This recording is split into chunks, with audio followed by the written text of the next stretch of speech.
Hello everyone, कैसे हो आप लोग। उम्मीद करते हैं ठीक ठाक ही होंगे। आज के वीडियो में आप लोग देखने वाले हैं रेलवे एलपी टेक्नीशियन भर्ती 2024 के लिए, जो कि पिछले साल का पेपर जो कि 29 अगस्त शिफ्ट थर्ड का हुआ था, उसको आज हम लोग करने वाले हैं, जिसमें कि मैथ, रीजनिंग, जीके और जीएस सभी को देखेंगे। सिर्फ करंट अफेयर को हम लोग छोड़ देंगे, क्योंकि करंट अफेयर का कोई मायने नहीं रहता। इसमें जो पूछा गया था 60 मिनट में 75 क्वेश्चंस, 60 मिनट में 75 क्वेश्चन रहते थे, लेकिन अभी क्वेश्चन की जो क्वांटिटी है बढ़ा दी गई है। तो हालांकि क्वांटिटी बढ़ाई है, लेकिन चीज़ वही है, मतलब कि पैटर्न वही है, सिर्फ क्वेश्चन का नंबर बढ़ाया गया है। तो उससे घबराना नहीं है। और चलिए हम लोग करते हैं पूरा और देखते हैं इसको। ये पार्ट 1 रहेगा, क्योंकि 75 क्वेश्चंस कराने में लगभग 2 घंटा का वीडियो हो जाता है, जो कि थोड़ा बोरिंग सी फील हो जाता है। तो इसलिए हम लोग जो है इसमें 35 से 40 क्वेश्चंस करने वाले हैं। तो आप लोग बने रहिए और देखिए। ओके, देखिए, किसी तत्व के समस्थानिक का द्रव्यमान संख्या 298 है, यदि उसके नाभिक में 188 न्यूट्रॉन है, उसकी परमाणु संख्या कितनी होगी। परमाणु संख्या कितनी होगी। तो आप लोगों को तो एक फॉर्मूला पता होनी चाहिए। तत्व की द्रव्यमान संख्या बराबर जो होता है प्रोटॉन की संख्या, प्रोटॉन की संख्या प्लस न्यूट्रॉन की संख्या, न्यूट्रॉन की संख्या। ओके, तो हम लोग को द्रव्यमान संख्या दिया है, न्यूट्रॉन की संख्या दिया है, तो निकाल सकते हैं यहाँ से। द्रव्यमान संख्या कितना 298, प्रोटॉन की संख्या निकालना है, लेकिन इसने प्रोटॉन की संख्या नहीं पूछी है, परमाणु की संख्या पूछी है। थोड़ा सा ध्यान दीजिएगा। प्रोटॉन की संख्या हमें फाइंड करनी है। ओके, प्लस न्यूट्रॉन की संख्या कितनी है 188। तो यहाँ से 298 माइनस 188, इधर प्रोटॉन की संख्या हो जाएगा, यानी मान लेते हैं प्रोटॉन की संख्या p, इसका मतलब p मान लेते हैं। तो p बराबर यहाँ से कितना निकल जाएगा 0 1 1, यानी 110। प्रोटॉन की संख्या कितनी निकली 110।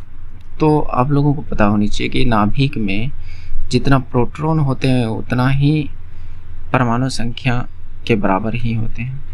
जितना परमाणु संख्या होते हैं उतने ही प्रोटॉन होते हैं, है कि नहीं। तो यानी प्रोटॉन की संख्या बराबर जो होता है, आप लोग कह सकते हैं परमाणु संख्या, है कि नहीं। तो प्रोटॉन की संख्या 110 निकला, तो परमाणु संख्या भी क्या होगा 110 ही होगा। तो यही राइट आंसर है। ओके, चलिए नेक्स्ट देखते हैं। आप लोग बने रहिए और देखिए पूरा सॉल्यूशन, और आपको इससे है कि आपको पैटर्न के बारे में पता चल जाएगा कि किस तरह का प्रीवियस ईयर क्वेश्चन पूछा गया था। मैंने एक भी एक्स्ट्रा क्वेश्चन इसमें इंक्लूड नहीं किया है, जो भी है उसी शिफ्ट का है, यानी 29 अगस्त 2018 शिफ्ट थर्ड का है, 2018 शिफ्ट थर्ड का है। तो आप लोग ये पेपर डाउनलोड करके भी देख सकते हैं, आपको मिल जाएगा वेबसाइट पर, बहुत सारे वेबसाइट पर अवेलेबल है, आप लोग जाकर डाउनलोड कर लीजिए। हालांकि मैं इसका PDF टेलीग्राम चैनल पर दे दूंगा, वहाँ से भी अपलोड कर सकते हैं। ओके, चलिए नेक्स्ट देखते हैं। देखिए, ये क्वेश्चन भी अच्छा, भले ही देखने में बहुत बड़ा लग रहा है, लेकिन रियल में ये बहुत बड़ा है नहीं। अगर आप एक लाइन से पढ़ते जाइए और करते जाइए, देखिए कितना आसानी से बन जाएगा। जैसे यहाँ कह रहा है, वो एक व्यक्ति बिंदु O से चलना प्रारंभ करता है। मान लीजिए ये बिंदु O है, यहाँ से चलना प्रारंभ करता है, बिंदु A तक पहुँचने में पूर्व की ओर 20 किलोमीटर यात्रा करता है। तो यहाँ हम लोग दिशा निर्देश यानी दिशा निर्धारित कर लेते हैं। इधर पूर्व यानी इधर पूर्व, इधर आपका पश्चिम होता है, ऊपर उत्तर और नीचे दक्षिण होता है। तो ये चीज़ आप समझ लीजिए। तो पूर्व की ओर बोल रहा है कितना, 20 किलोमीटर। तो चलिए हम लोग पूर्व की ओर 20 किलोमीटर ले जाते हैं। ओके, ये मान लिए, ज़रूरी नहीं है कि इंच से नाप कर ही करें। फिर दाईं ओर मुड़ता है और बिंदु बी तक पहुंचता है। तो एक बात और यहाँ पर थोड़ा सा आप लोग समझने का कोशिश कीजिए। दाईं ओर मुड़ने कहे तो आपको क्लॉकवाइज घूमना है। जैसे क्लॉकवाइज, ये घड़ी है, ये मान लीजिए घड़ी में सुई किस दिशा में घूमता है, इस दिशा की ओर, तो इधर घूमना है। ओके, तो यहाँ पर दाईं ओर घूमना है हम लोग को। ये सब अभी नहीं भी लिखिएगा, चलेगा। चलिए, अब पता चल गया कि पूरा इधर ही है। ओके, तो दाईं ओर मुड़ता है, ठीक है, मुड़ा दिए, और बी बिंदु तक पहुंचने के लिए 10 मीटर चलता है। 10 मीटर इधर चलता है।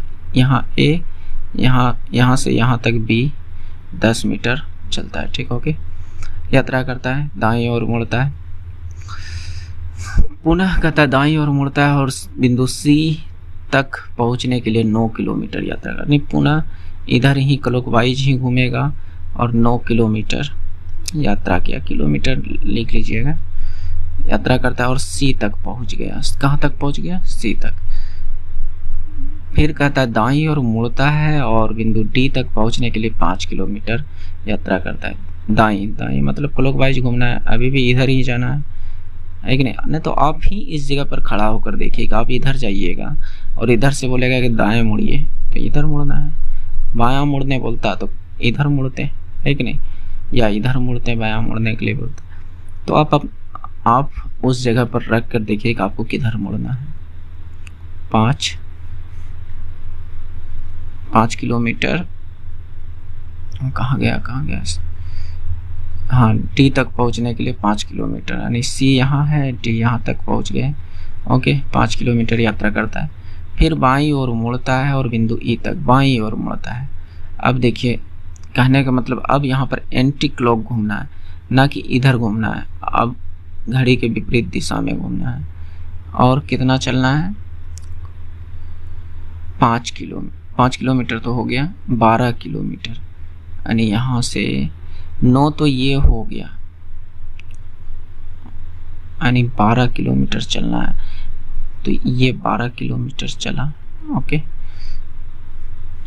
यात्रा करता है और फिर दाईं ओर मुड़ता है और बिंदु एफ तक पहुंचने के लिए 6 किलोमीटर चलता है।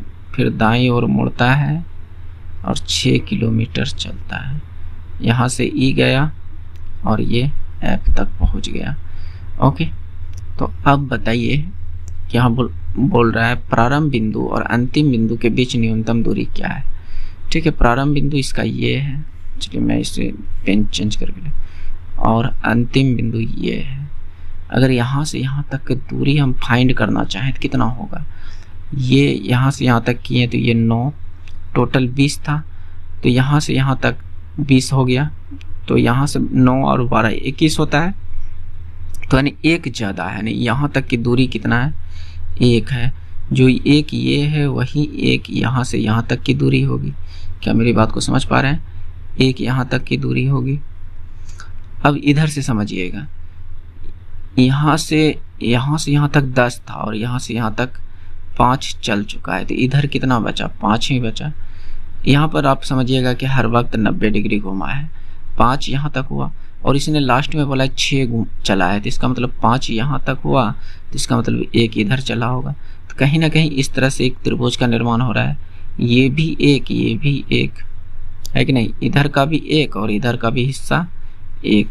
जब एक एक हुआ तो ये आपके हिसाब से ये एक समकोण त्रिभुज बन रहा है, और समकोण त्रिभुज में लंब आधार ये कर्ण है, तो कर्ण निकाल ही सकते हैं, है कि नहीं। कर्ण बराबर क्या होगा यहाँ से कि कर्ण बराबर लंब स्क्वायर प्लस आधार स्क्वायर प्लस आधार स्क्वायर का रूट, यही ना। तो लंब कितना? 1 का स्क्वायर कीजिएगा 1 ही, और आधार कितना? 1 का स्क्वायर कीजिएगा तो 1 ही, रूट कीजिएगा तो इसका कितना हो जाएगा? √2। थोड़ा सा समझने का कोशिश कीजिएगा, इसका राइट आंसर हो जाएगा √2। ओके, मैं जो बात बताया कि कैसे आपको अगर बायां दायां घूमना है तो आपको या तो घड़ी का दिशा पकड़ना है या तो आप उस जगह पर खुद अपने आप को रख कर देखिए कि हमें कहाँ जाना है, किधर मुड़ना है। हमारी बायां हाथ अगर बायां मुड़ने बोल रहा है तो हमारी बायां हाथ की तरफ मुड़ेंगे, दायां मुड़ने बोल रहा है दायां हाथ की तरफ मुड़ेंगे और आपका आसानी से आंसर तक पहुंच पाइएगा। तो इसका रूट 2 हो जाएगा। नेक्स्ट, चलिए उम्मीद कर रहे हैं कि आप समझ पा रहे होंगे और नहीं समझ हुआ तो होता हूँ कि समझल तो पड़वे करता है कि नहीं। निम्नलिखित में से कौन विखंडन द्वारा प्रजनन करता है? विखंडन द्वारा प्रजनन करता है तो ये स्पाइरोगायरा हो जाएगा, क्योंकि आप लोगों को पता होनी चाहिए ईस्ट जो है ये आपका द्विविखंडन द्वारा होता है। द्विविखंडन हालांकि विखंडन का ही पार्ट है, द्विविखंडन द्वारा होता है। हाइड्रा आपका मुकुलन द्वारा होता है। प्लेनेरिया जो होता है ये पुनर्जनन द्वारा होता है। किसके द्वारा? पुनर्जनन द्वारा होता है। ओके, तो इस कहने का मतलब ये सब एक्स्ट्रा आप याद रख सकते हैं। हालांकि विखंडन द्वारा जो होता है वो स्पाइरोगैरम होता है। स्पाइरोगैरम देखिए, एक स्पाइरोगैरा एक तरह का हरा शैवाल है। क्या है? हरा शैवाल है जो ये कलिका द्वारा अपना प्रजनन करता है। ओके, प्रजनन मतलब कि अपना जनन को आगे बढ़ाता है। इसे सफेद रेशा भी कहा जाता है, सफेद रेशम भी कहा जाता है स्पाइरोगैरा को। ओके, चलिए नेक्स्ट देखते हैं।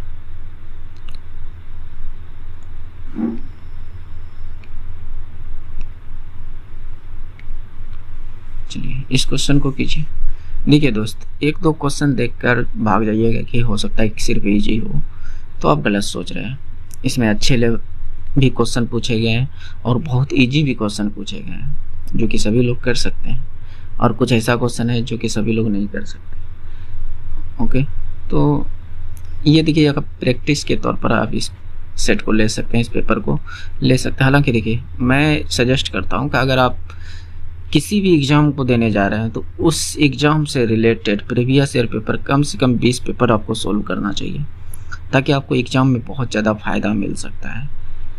ये बात मैं इसलिए बता पा रहा हूँ क्योंकि देखिए दोस्त, मैंने भी कई एग्ज़ाम निकाला है, NTPC ग्रुप डी इन सभी का एग्ज़ाम हमने निकाला है और भी एग्ज़ाम निकाला है। लेकिन तो हालांकि मैंने निकाला, इसलिए मैं बता रहा हूँ कि ये जो है प्रीवियस ईयर कितना मायने रखता है। नहीं तो आप किसी भी अच्छे स्टूडेंट से पूछिएगा कि वह क्या करता है एग्ज़ाम देने से पहले, या तो आपके आसपास में किसी का रिजल्ट हुआ है तो उसको एक बार ज़रूर पूछिएगा कि आपने क्या क्या किया है एग्ज़ाम निकालने के लिए। आपको ज़रूर, अगर अच्छे दोस्त होंगे, अच्छे आदमी होंगे तो ज़रूर आपको सजेस्ट करेंगे। तो यहाँ पर देखिए, 1 वर्ष 2 महीने में प्रति वर्ष 8% साधारण ब्याज की दर से इतना रुपया हो जाता है, तो कितनी राशि अर्जित होंगे। यानी यहाँ पर कहने का मतलब मूलधन के बारे में पूछ रहा है, पी कितनी राशि अर्जित हो जाएंगे। तो यहाँ पर पी बताना आपको दिया क्या क्या है। देखिए यहाँ पर आपको इसमें जो दिया है, समय दिया है, समय जो कि 1 वर्ष 2 महीना, यही ना। और आपको यहाँ पर रेट दिया है, यानी दर दिया है 8%, वार्षिक है, प्रति वर्ष बोल रहा है, एनुअल। और आपको यहाँ पर SI दे दिया है, यानी साधारण ब्याज दे दिया है 491.68। ओके, 491.68 दे दिया है। तो आपको अब मूलधन पूछ रहा है कि मूलधन क्या होगा, यानी P आपसे पूछ रहा है क्या होगा। तो T दिया है, R दिया है। तो आप लोग को साधारण ब्याज का तो फार्मूला पता ही होगा, है कि नहीं। हालांकि निकालने का और भी तरीका है, लेकिन समझने लायक समझिए। P into R into T upon 100, यही तो होता है SI बराबर, होता है कि नहीं? तो आपका जवाब होना चाहिए बिल्कुल होता है। तो यहाँ पे समय 1 वर्ष 2 महीना ये महीने में है, और रेट जो दिया है वार्षिक दिया है कि नहीं, प्रति वर्ष के बारे में। तो इसको भी आप चेंज कर लीजिए। तो इसको हम कैसे लिख सकते हैं, 1 + 2/12 है कि नहीं। इस 2 महीने को वर्ष में बदलेंगे तो 2/12। इसको हल कीजिएगा तो ये 6 टाइम यानी 6 × 7/6 वर्ष, ये आपका टाइम हो गया। अब इसमें पुट कीजिए, आपका आंसर तक पहुंचने में सुविधा होगी। P हमें निकालनी है, R हमारे पास 8% दिया है, टाइम कितना आ गया 7/6 अपॉन 100, यहाँ भी लगा सकते हैं। SI कितना, यानी SI कितना दिया है 491.68। इसको सोल्व कीजिए। यहाँ पर इसको नीचे भी कर सकते हैं, गुना में 6 कर दीजिए नीचे, कोई फर्क नहीं पड़ेगा। ओके, तो अब इसका पॉइंट उड़ाइएगा तो यहाँ भी नीचे में 100 आ जाएगा। 100 से 100 कटा, बच गया नीचे में 6। और देखिए कटाने का 7 से हम कटाते हैं इसको, 7 × 7 = 49, बच गया 0, 7 दूनी 14, 7 चौक 28। इतना बार में 7 से कट गया। अब 8 से कटाइए, 8 × 8 = 64, बच गया कितना 64, तो 6 और 6 पर 2 तो 8 × 7 = 56, 8 × 8 = 64, इतना। तो P बराबर यहाँ से निकल के आया 878 गुना ये 6 तो नीचे में बचा ही है, गुना 6। अब इसको कीजिए, देखिए आपका आंसर तक पहुँच पाइएगा। 8 × 48, 8 लास्ट में कै गो में है, 2 गो में है। तो इस तरह ये दोनों ऑप्शन तो नहीं हो सकते हैं। 8 × 7 = 56, 4 8 × 7 = 56, 6 52। कहाँ है, गलती कर रहे हैं दोस्तों, गुना करने में गलती कर। 8 × 48 बच गया 4, 6 × 7 = 42, 4 = 46, यानी 6 8 लास्ट में होना चाहिए, जो कि इसमें नहीं है, सिर्फ इसमें। ये आपका राइट आंसर हो जाएगा। हालांकि आप गुना कीजिए उतना ही आंसर आएगा। ओके, ज़रूरी नहीं है कि पूरा गुना करके ही आंसर दिया जाए, आधा से भी आंसर मिल सकता है। यही सब तो है जो कि एक नॉर्मल स्टूडेंट से अलग करता है आपको। नेक्स्ट,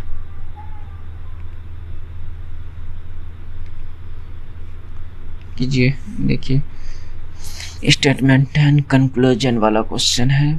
कुछ शेर बाग है, चलिए इसका डायग्राम बनाते चलते हैं। ये हमने लायन का बनाया, ये हमने टाइगर का बनाया, यानी कुछ लायन टाइगर है या कुछ टाइगर लायन, यानी इसका हिस्सा इसमें घुसा है। कुछ टाइगर एलिफेंट है, कुछ टाइगर एलिफेंट है। जो कह रहा है उतना सा ही करना है, ये नहीं कि ज़्यादा। इसने ऐसा नहीं कहा है कि कुछ यहाँ से आप यहाँ से एलिफेंट को ले लीजिए, ले सकते हैं लेकिन लेना नहीं है। जितना सा कह रहा है उतना पहले कीजिए। सभी हाथी बंदर हैं, यानी जितने भी एलिफेंट हैं वह मंकी के अंतर आता है। ओके, और सभी बंदर इंसान है, जितना भी मंकी है वह सभी के सभी ह्यूमन के अंदर आता है, यानी कह सकते हैं इंसान के अंदर आता है। बात समझ रहे हैं? ये हमारा डायग्राम हो गया। अब इससे हम लोग निष्कर्ष पर चलते हैं। क्या कह रहा है? कुछ इंसान बाघ है। देखिए, ये जो इंसान का हिस्सा है क्या यह टाइगर में आता है? तो आपका जवाब होना चाहिए बिल्कुल आता है। तो इसका मतलब 1 नंबर सही है। दूसरा देखिए, कुछ बंदर बाघ है, यानी क्या टाइगर के अंदर कुछ मंकी आ रहा है, मंकी का हिस्सा जा रहा है? तो आपका जवाब होना चाहिए बिल्कुल आ रहा है। तो ये भी सही है। तो इस हिसाब से निष्कर्ष 1 और 2 दोनों अनुसरण करते हैं। ओके, उम्मीद कर रहे हैं कि आप समझ पा रहे होंगे। हालांकि वो आपके समझदारी पर डिपेंड करता है, नहीं तो हम कितना समझाते रह जाएंगे, नहीं आने वाला है। आप समझने का कोशिश कीजिएगा तभी समझ पाइएगा, है कि नहीं। चलिए नेक्स्ट देखते हैं।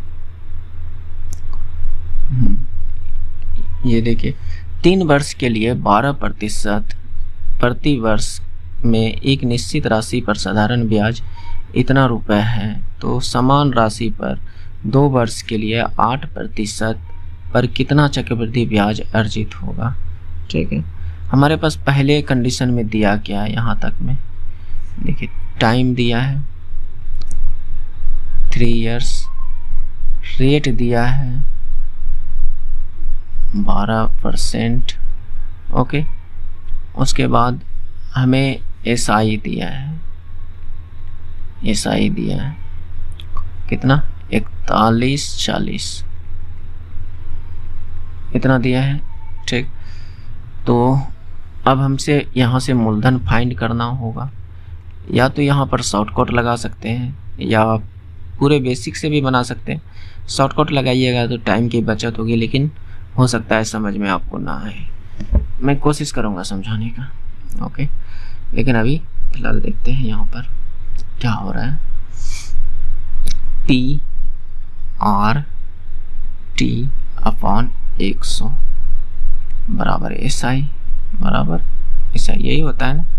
तो आगे इसको हल कीजिएगा तो क्या होगा, P का मान निकालनी है, R हमें दिया है 12% और T, चलिए 12% नहीं लिखते हैं क्योंकि नीचे में 100 आ गया है। ओके 12 और T हमें 3 दिया है अपॉन 100 बराबर SI हमें कितना दिया है, इतना 41-40। अब यहाँ से हम लोग P फाइंड कर सकते हैं। 3 से ये कटाएं तो 3 एका 3 बच गया, 1 3 तिया 9 3 8 24 इतना हो गया। अब 12 से डायरेक्ट कटाने का कोशिश करते हैं। देखिए 12 से 12 एका 12 बच गया 1, 12 एका 12 बच गया 6, 12 पंचे 60 इतना, यानी P बराबर यहाँ से निकल के आ गया इतना गुना 100 कीजिएगा तो सिर्फ डबल 0 जुट जाएंगे, तो इतना मूलधन निकल गया। ओके, तो ये आपका मूलधन है।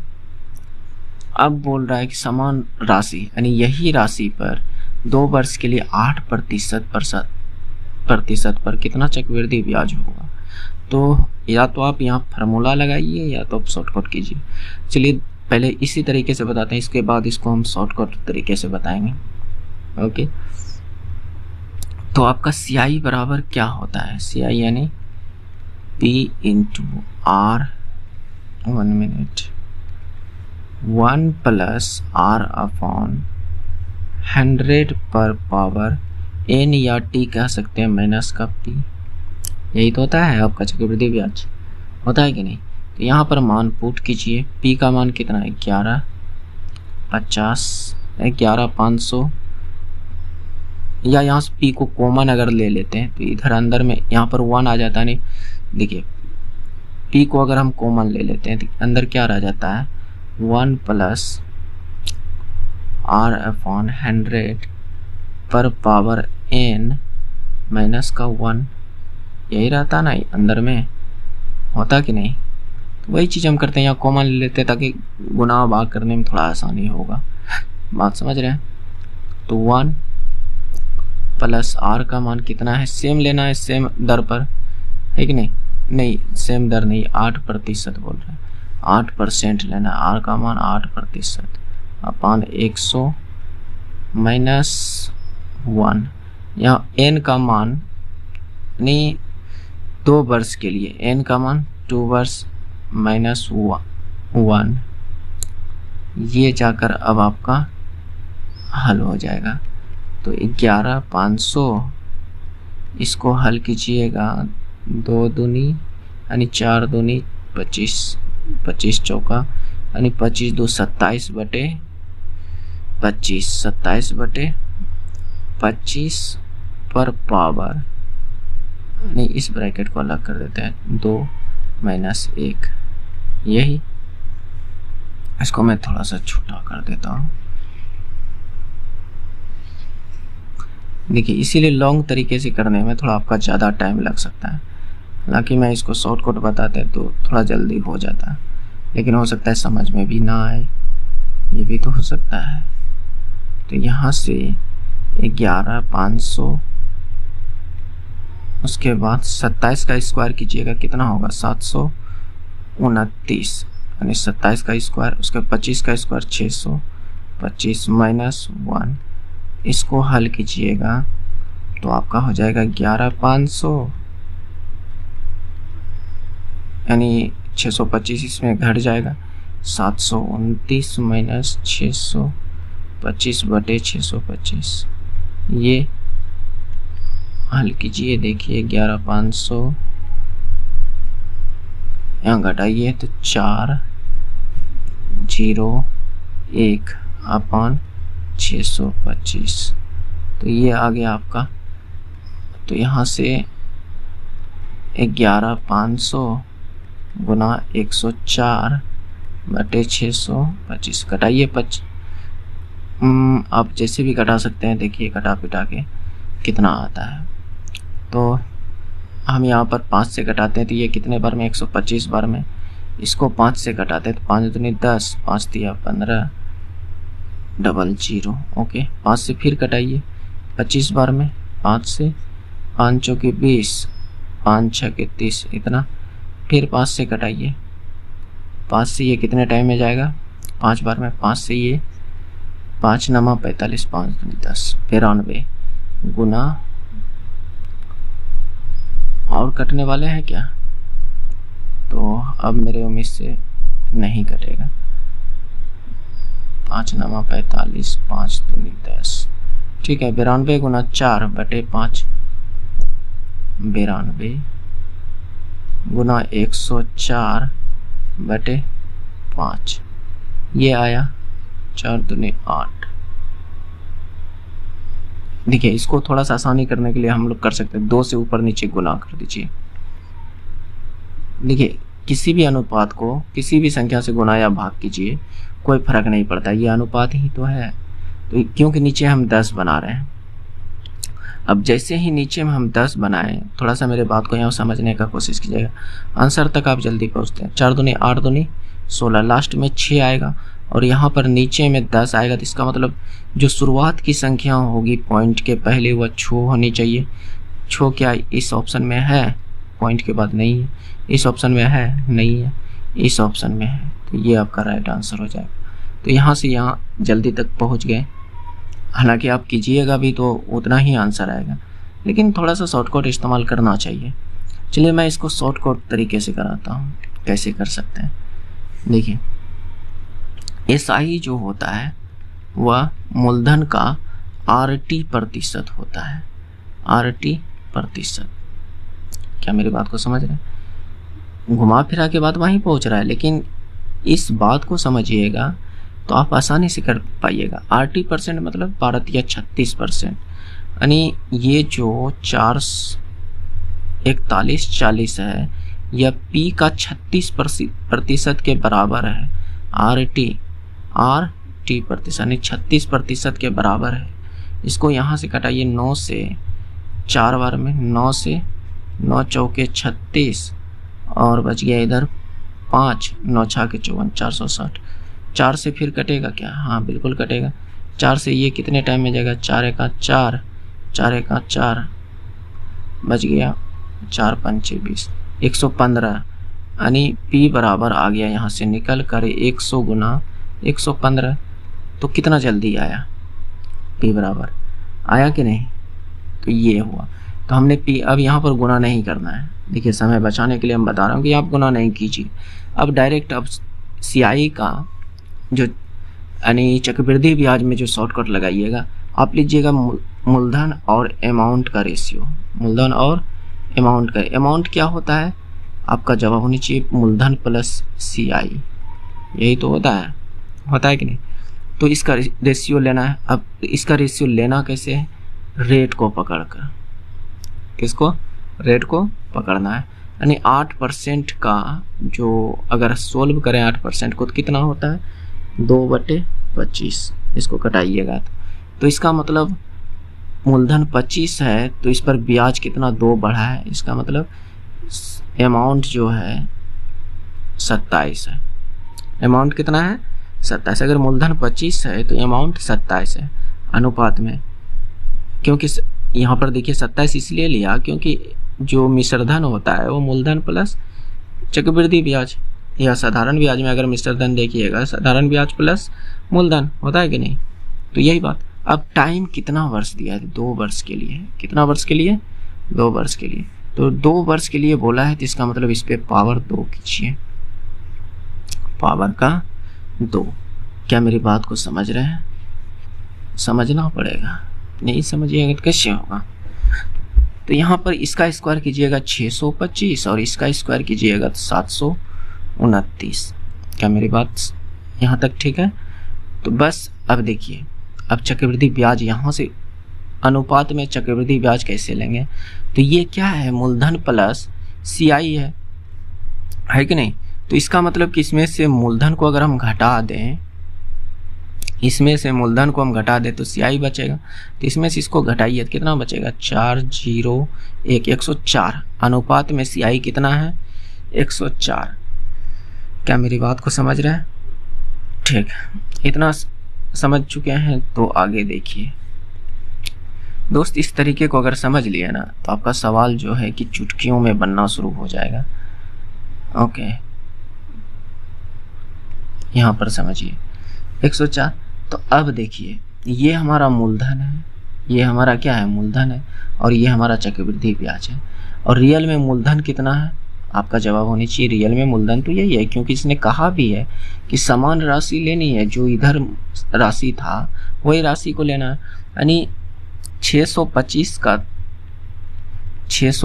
का वैल्यू जो है 100 गुना 115 है, तो हमें 104 की वैल्यू निकालनी है।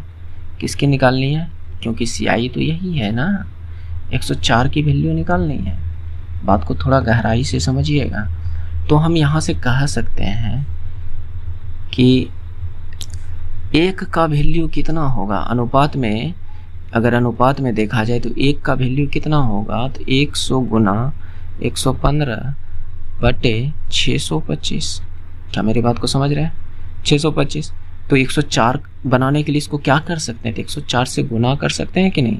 तो 104 अनुपात बनाना है तो इसको 104 से गुना करना होगा 1 को, तो इसको भी इधर 104 से गुना कर दीजिए ना।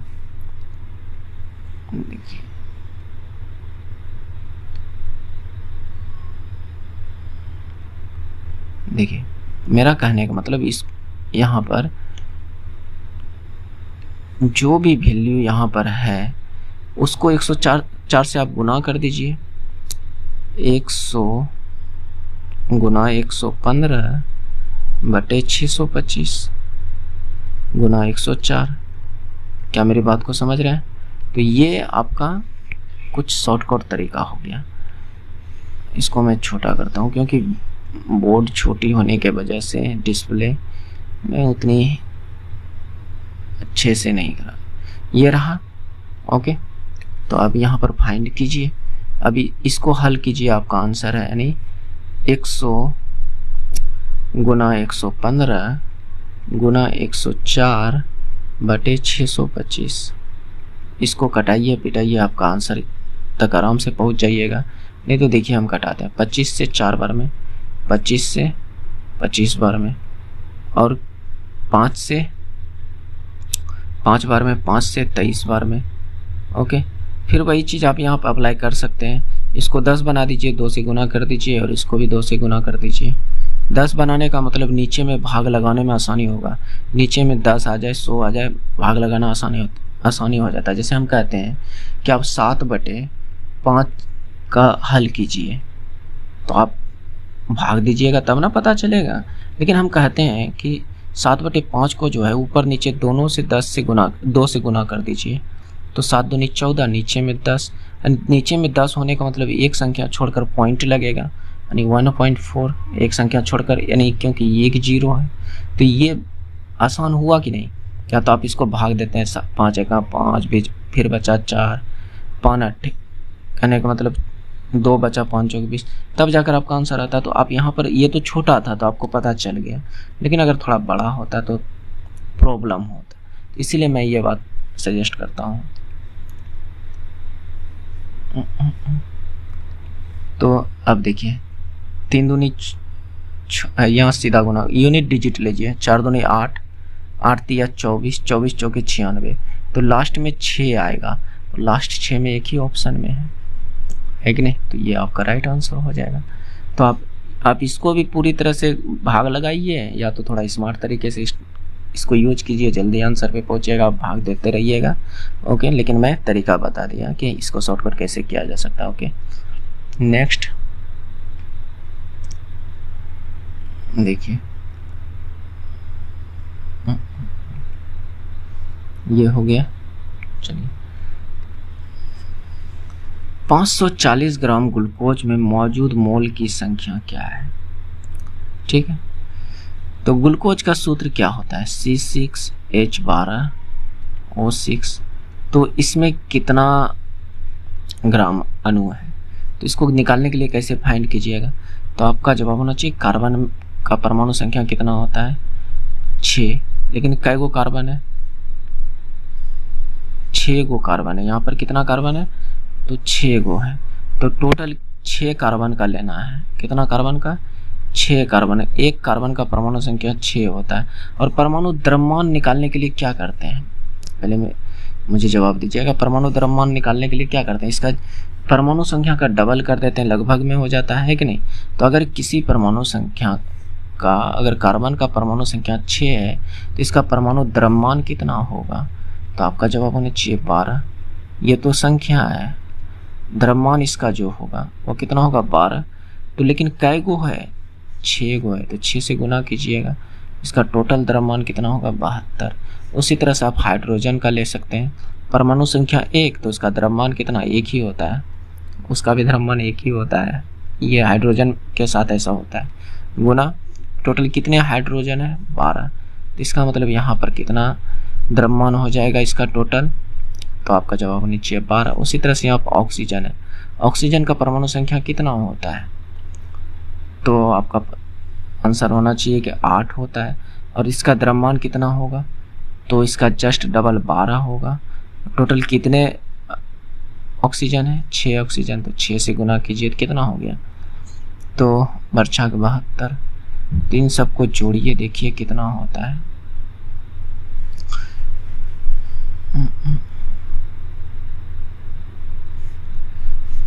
ऑक्सीजन का 8, देखिए गलती कर रहे हैं ना, ऑक्सीजन का अगर 8 होता है तो इसका डबल कितना? 16 ना, तो 16 के 96। ओके, तो अब जोड़िए, 2 2 4 6 4 10 के लिए 0 हाथ रल, 1 7 1 8 8 9 17 1 18 180। टोटल कितना हो गया? 180। यानी इसका टोटल जो अणु हुआ, यानी जो भी अणु है इसमें 1 मोल के बराबर है। 1 मोल के बराबर 180 ग्राम अणु है, 1 मोल के बराबर है कि नहीं। हमें पूछा है 540 ग्राम ग्लूकोज में मौजूद मोल की संख्या क्या होगी? तो 1 मोल बराबर 180, तो 540 ग्राम बराबर कितना? तो ये आपको सीधा सीधा दिख रहा है, इसका 3 गुना है। कितना है? 3 गुना, तो ये भी 3 मोल हो जाएगा, है कि नहीं। तो ये आपका 3 राइट आंसर हो जाएगा। ओके, उम्मीद कर रहा हूँ कि समझ पा रहे होंगे। चलिए नेक्स्ट देखते हैं।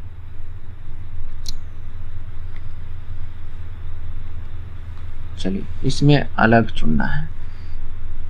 2 से 14 14 16 हुआ है, 6 से 30 30 से 36 हुआ है। उसी प्रकार से यहाँ आगे हुआ है, 5 से 35 35 से 40 हुआ है, 3 से, ये जो भी है। लेकिन इसको अलग कैसे चुन सकते हैं? हम तो देख रहे हैं कि सभी में हुआ है। इसका देखिए, ये 14 में 2 जुटा तो 16 हो गया है, 30 में 6 जुटा है 36 हो गया है, 35 में 5 जुटा है 40 हो गया है, 21 में 3 जुटा है 24 हो गया है। तो फिर अलग कैसे चुने? क्या इसे चुन सकते हैं?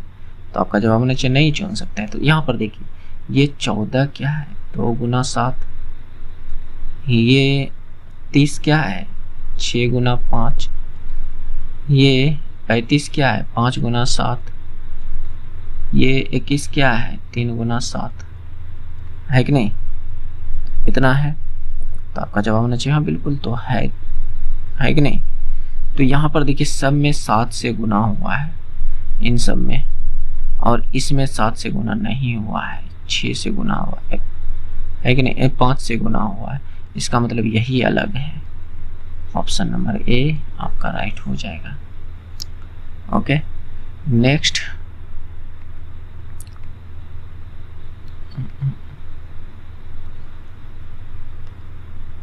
चलिए, जब अपने घर से स्कूल तक 10 किलोमीटर प्रति घंटा की गति से यात्रा करता है और 5 मिनट की देरी से पहुंचता है, ठीक है, यदि वह अपनी गति 3 किलोमीटर प्रति घंटा बढ़ाता है तो वह 4 मिनट पहले स्कूल पहुंच जाएगा। तो उसके घर और स्कूल के बीच की दूरी क्या है? घर और उसके स्कूल के बीच की दूरी क्या है? तो मान लीजिए जो भी दूरी हो, लेकिन मान लीजिए उसका समय जो लग रहा होगा, ओरिजिनल समय, वास्तविक समय टी मिनट लगता होगा। कितना लगता होगा? क्योंकि मिनट में दिया टी मिनट। ओके, तो अब प्रश्न जो कह रहा है इतना सा हमने मान लिया, उसके बाद हम कुछ नहीं मानेंगे। हालांकि आपको पता होनी चाहिए कि दूरी बराबर क्या होता है, चाल इंटू समय। क्या ये फॉर्मूला आपको पता है ना? ओके, तो ये होता है। तो हम दूरी बराबर लगा सकते हैं चाल इंटू समय, लगा सकते हैं कि नहीं? तो चलिए लगाते हैं यहाँ पर। तो पहला चाल बोल रहा है 10 के रफ्तार से चल रहा है, तो उसे 5 मिनट देरी से पहुंचता है। उसे टी समय लगना चाहिए था, लेकिन 5 मिनट देरी से पहुंचता है। इसका मतलब 5 मिनट और लगना चाहिए, उस दूरी को तय करने में 5 मिनट और लगनी चाहिए थी। ये दूरी हो गया। तो सेम टू सेम कंडीशन आगे भी यूज करते हैं। नेक्स्ट बात कह रहा है कि यदि वह अपने 3 किलोमीटर प्रति घंटा बढ़ा देता है, पहले 10 से चल रहा था, अब 3 किलोमीटर पर आवर बढ़ा देता है, यानी 13 के रफ्तार से चल रहा है, तो अब उसे 4 मिनट पहले पहुंच जाता है। जो वास्तविक समय टी लग रहा था उससे 4 मिनट ये पहले पहुंच जा रहा है। तो ये भी दूरी, ये भी दूरी, ये भी दूरी, दोनों दूरी इक्वल है, क्योंकि उतना ही दूरी तो जा रहा है कि नहीं। तो अब इनको हल कीजिए, यहाँ से निकलेगा टी का मान, तो 10t प्लस 10 × 5 = 50, इधर 13t माइनस 13 × 4 = 52। यहाँ से और ज़्यादा हल कीजिएगा तो 52 को इधर लेते आइए, टी को उधर लेते जाइए, टी वाले को, तो इधर क्या हो जाएगा 50 + 52, और इधर 13t माइनस 10t। क्या बात को समझ रहे हैं? देखिए कि आगे समझाने का कोशिश करता हूँ बात को। ये कि क्या हो गया 102 बराबर, यहाँ से ये 3t,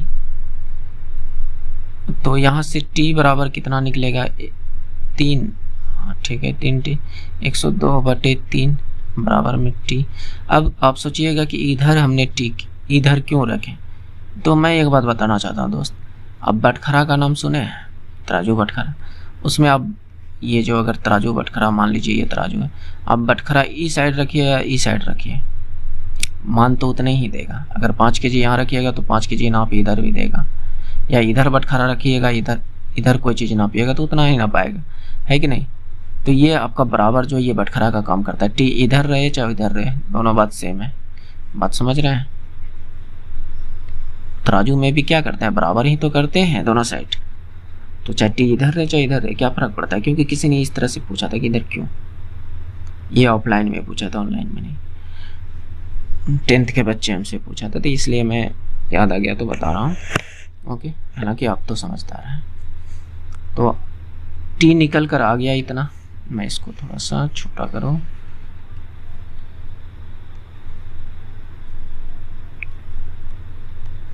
ओके, तो ये रहा टी निकल कर आ गया। वास्तविक समय क्या है 102/3। इसको कटाइएगा, कट भी सकता है। तो यहाँ से टी बराबर 3 × 9, 3 × 4 = 12, 34 मिनट आया है, 34 मिनट, और आंसर किलो मिनट में है। तो इसका मतलब इस टाइम को जो है हमें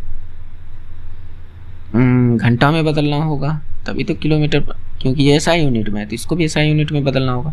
तो यहाँ पर देखिए, यहाँ से अगर हम इस दूरी को उठाते हैं, चाहे दोनों किधरों उठाइए, इधर उठाइए चाहे इधर उठाइए, तो दूरी बराबर यहाँ पर क्या है, तो आपका जवाब होना चाहिए कि 10 × t + 5, यही तो है कि नहीं, दूरी बराबर। तो दूरी तो हमसे पूछ रहा है 10, t के जगह कितना निकला है 34 मिनट, कितना मिनट 34 मिनट, यानी 34 + 5, ये तो आपका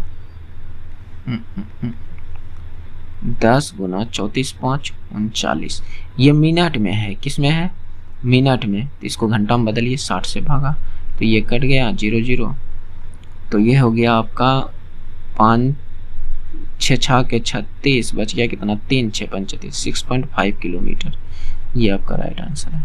आप इसको किस तरीके से सोचते हैं वो आप पर डिपेंड करता है कि नहीं। हालांकि इसे भी बनाइएगा तो आंसर करेक्ट आएगा। नेक्स्ट देखिए, और हो सके अगर कोई तरीका मेरा अच्छा लगता है तो आप उसका स्क्रीनशॉट लेकर रख सकते हैं। ओके, हालांकि इसका मैं ये सॉल्व कराया हुआ PDF तो नहीं दे सकता, क्योंकि PDF के फॉर्मेट में डाउनलोड ही नहीं हो रहा है, पता नहीं क्या इशू आ रहा है, तो इसलिए नहीं दे सकते हैं। हालांकि इसका जो PDF है ऑफिशियल पेपर वाला, जो जिस तरह का एग्ज़ाम में पूछा जाता है उस तरह वाला, मैं गूगल से डाउनलोड करके टेलीग्राम पर दे दूंगा, आप वहां जाकर ज्वाइन कर लीजिएगा। टेलीग्राम चैनल का लिंक आपको डिस्क्रिप्शन में मिल जाएगा, आप वहां से कर सकते हैं। ओके, नेक्स्ट चलिए देखते हैं।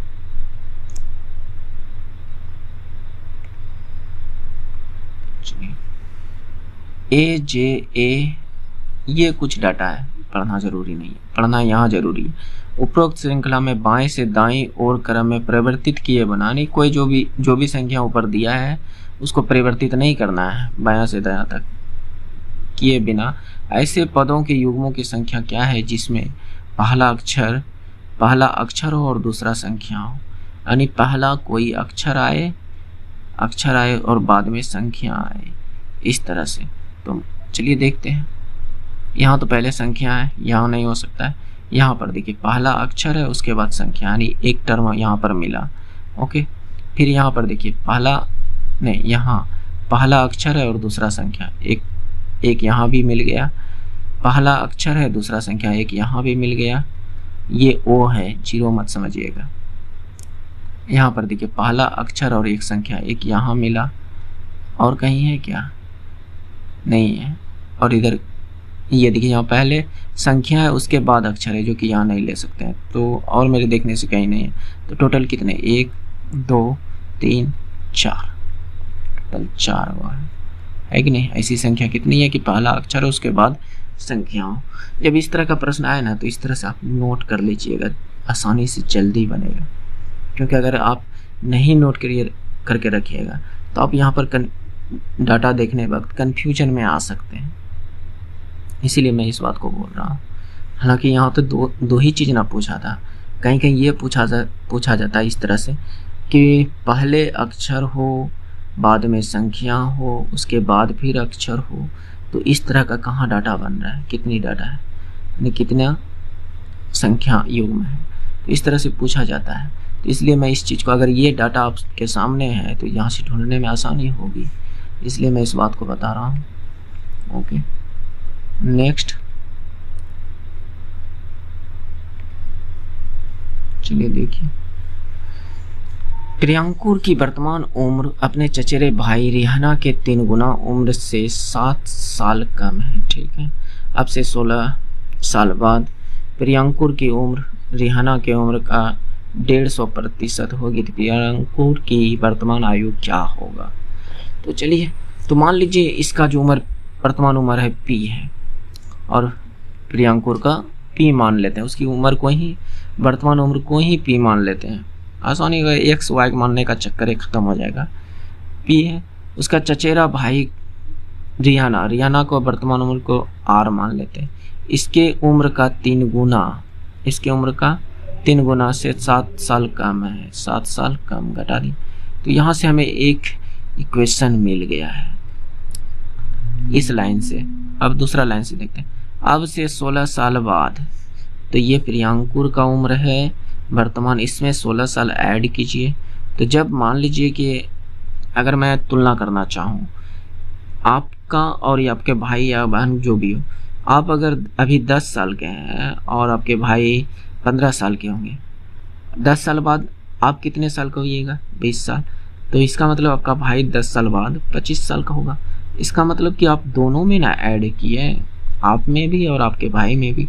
तो वही बात यहाँ रिहाना में भी आप 16 साल ऐड कीजिए, 16 साल ऐड किए, 16 साल बाद 150% यानी इसका 150% के बराबर है। ये इधर 150% के बराबर। 150% कहने का मतलब नीचे में 100, और नीचे में 100 होने का मतलब ये घटाने पर 5 से 3 बार में, 5 से 2 बार में, ये सीधा सीधा 3/2 आ गया।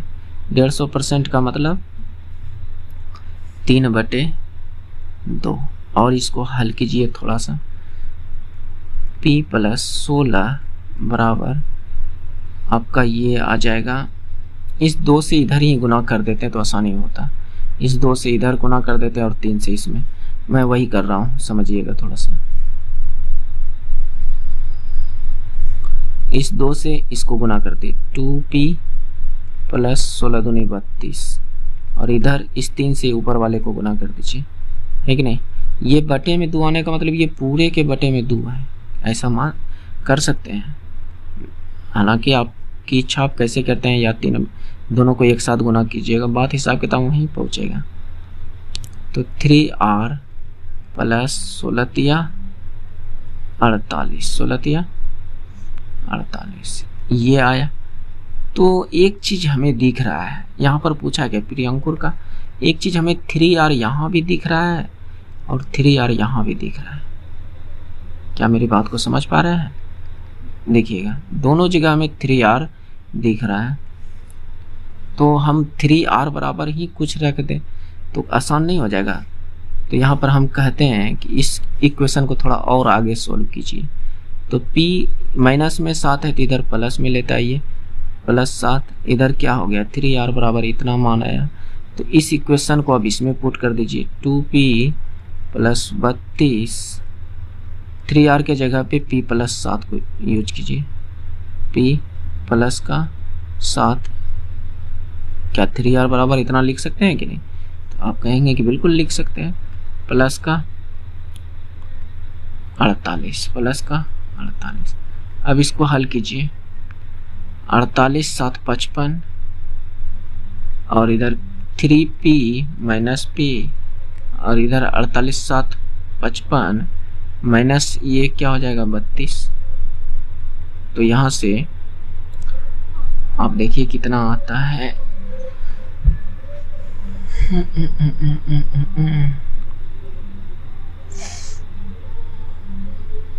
2p बराबर 3 और 2 23, 2p बराबर 23 आ रहा है।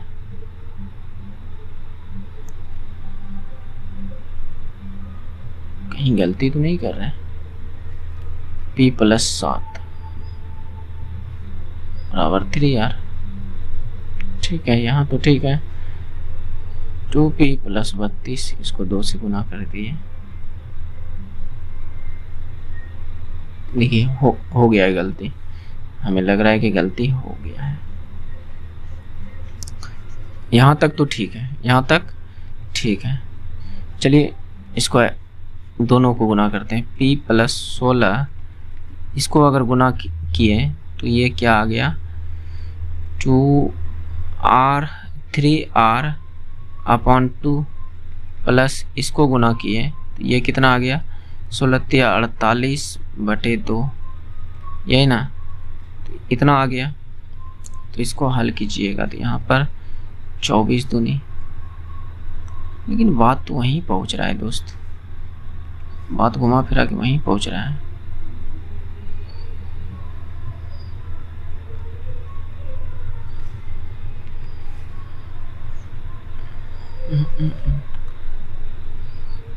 थ्री r + 48 और इधर 2 से गुना हो जाएगा 2 हो सकता है कहीं फंसे हो।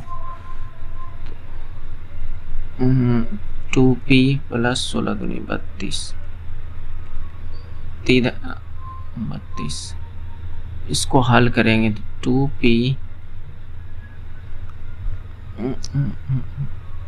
3r। चलिए रखते हैं, फिर से रख कर देखते हैं। p बराबर p प्लस 3r बराबर p प्लस 7 रखते हैं। एक बार और रख कर देखते हैं।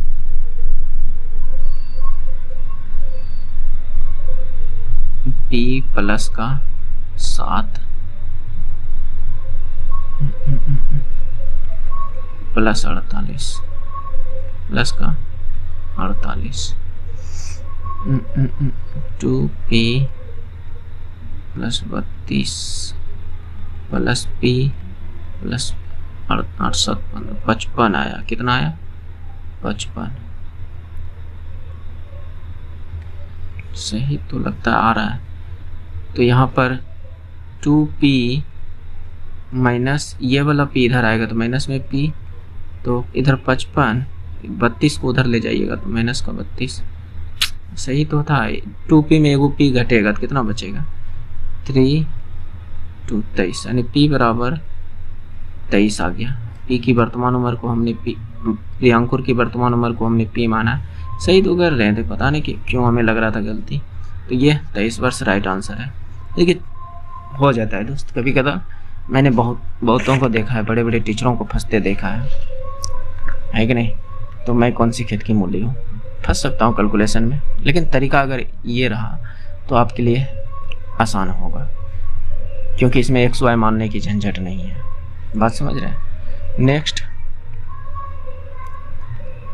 और कुछ दोस्त कमेंट किए थे कि इंग्लिश में क्वेश्चन कराइए। तो इंग्लिश में कराने का मतलब है दोस्त कि इसको एक बार इंग्लिश करिए फिर हिंदी कीजिए, तो थोड़ा सा ज़्यादा टाइम टेकिंग हो जाता है, और ज़्यादा इंग्लिश पढ़ने वाले लोग तो होते नहीं हैं। ज़्यादा इंग्लिश में समझने वाले बहुत कम लोग होते हैं, और हमारे में से तो 50% से तो अधिक स्टूडेंट जो है बिहार, झारखंड और यूपी के ही हैं, जो कि हिंदी भाषी लोग होते हैं। इंग्लिश उतना समझते नहीं है। अगर इंग्लिश उतना बढ़िया होता तो ये बिहार, झारखंड, यूपी के जो स्टूडेंट हैं वो क्या रेलवे के ग्रुप डी में जाने का मार करता है या एनटीपीसी में जाने का मार करता नहीं, एसएससी में क्यों नहीं जाता? जा सकता है। तो इसलिए थोड़ा सा दोस्त अगर जो इंग्लिश मीडियम के हैं तो थोड़ा सा मैनेज कीजिएगा। ओके, नेक्स्ट देखते हैं।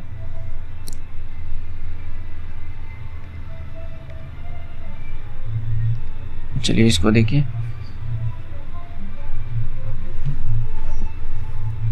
यहाँ पर क्या बोल रहा है? इसको इस रूप में लिखा गया है, तो इसको किस रूप में लिखा गया? तो ये सब करने वाला जो क्वेश्चन हो, सीधा पहले ये जो भी डाटा है लिख लीजिए, QUANTIZING।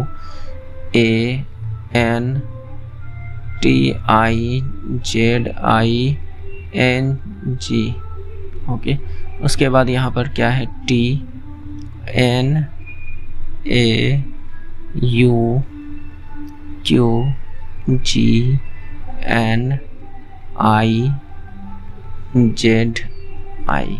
ये है कहीं ना कहीं इसी से लिंक होकर ये बना है, क्योंकि सेम चीज़ हम यहाँ नीचे भी देख रहे हैं, जो डाटा यहाँ है वही चीज़ यहाँ भी है, तो कहीं ना कहीं इसी से रिलेटेड है। तो सेम टू सेम इसको वर्ड को पहले इससे उतार लीजिए। इधर क्या है? EXORCIZING,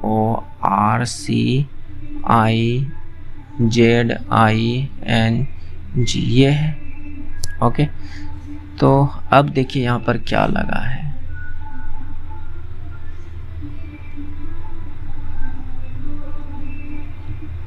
चलिए समझिएगा, यहाँ पर देखिएगा, ये यहाँ से यहाँ गया, ये यहाँ से यहाँ गया, फिर ये यहाँ से यहाँ, ये यहाँ से यहाँ, ये तिराकोने है कि नहीं? तो सेम टू सेम इधर भी कीजिएगा। टोटल कितना है? 1 2 3 4 5 6 7 8 9 10 है। तो इसमें क्या 10 है? 1 2 3 4 5 6 7 8 9 10 बिल्कुल है। तो सेम 5 गो का उल्टा दीजिए, CERX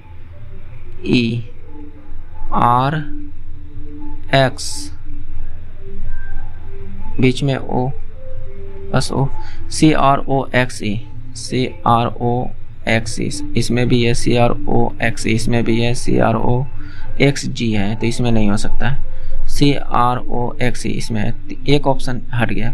अब सेम टू सेम इधर भी टर्म अपनाया गया है, ई देखिए, तो इधर इसका मतलब लास्ट में आई होनी चाहिए, तो लास्ट में आई, अच्छा 2 गो आई है, तो इधर जी होना चाहिए, ई के बाद जी होना चाहिए, ई के बाद जी, इसमें भी है ई के बाद जी, ई के बाद जी, ये तो पूरा सॉल्व करवा रहा है, जी तो हो गया है कि नहीं, ऐसे।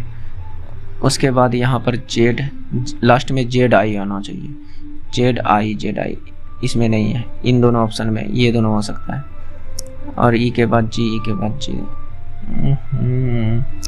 अब देखिए इतना तो हो गया, तो यहाँ पर एन आना चाहिए, जी के बाद एन, जी के बाद एन यहाँ भी है, उसके बाद ये एन, जेड हो गया, आई आना चाहिए, क्या होना चाहिए, आई, यानी सिंगल आई होना चाहिए बीच में, सिंगल आई इसी में, इसमें डबल आई बीच में घुसा दिया, इसका मतलब इसमें ज़्यादा संख्या को लिया होगा, 3 गो आई तो है ही नहीं, ये 3 आई ले कहाँ से रहा है, तो ये गलत है, तो ये ऑप्शन नंबर बी राइट हो जाएगा। इस तरह से आप कर लीजिएगा, आसानी हो जाएगा, ज़रूरी नहीं है कि पूरा ही सॉल्व करें, मैं इस बात को कई बार बता चुका हूँ, अगर आधा में आंसर आ जाता है तो आधा से कीजिए।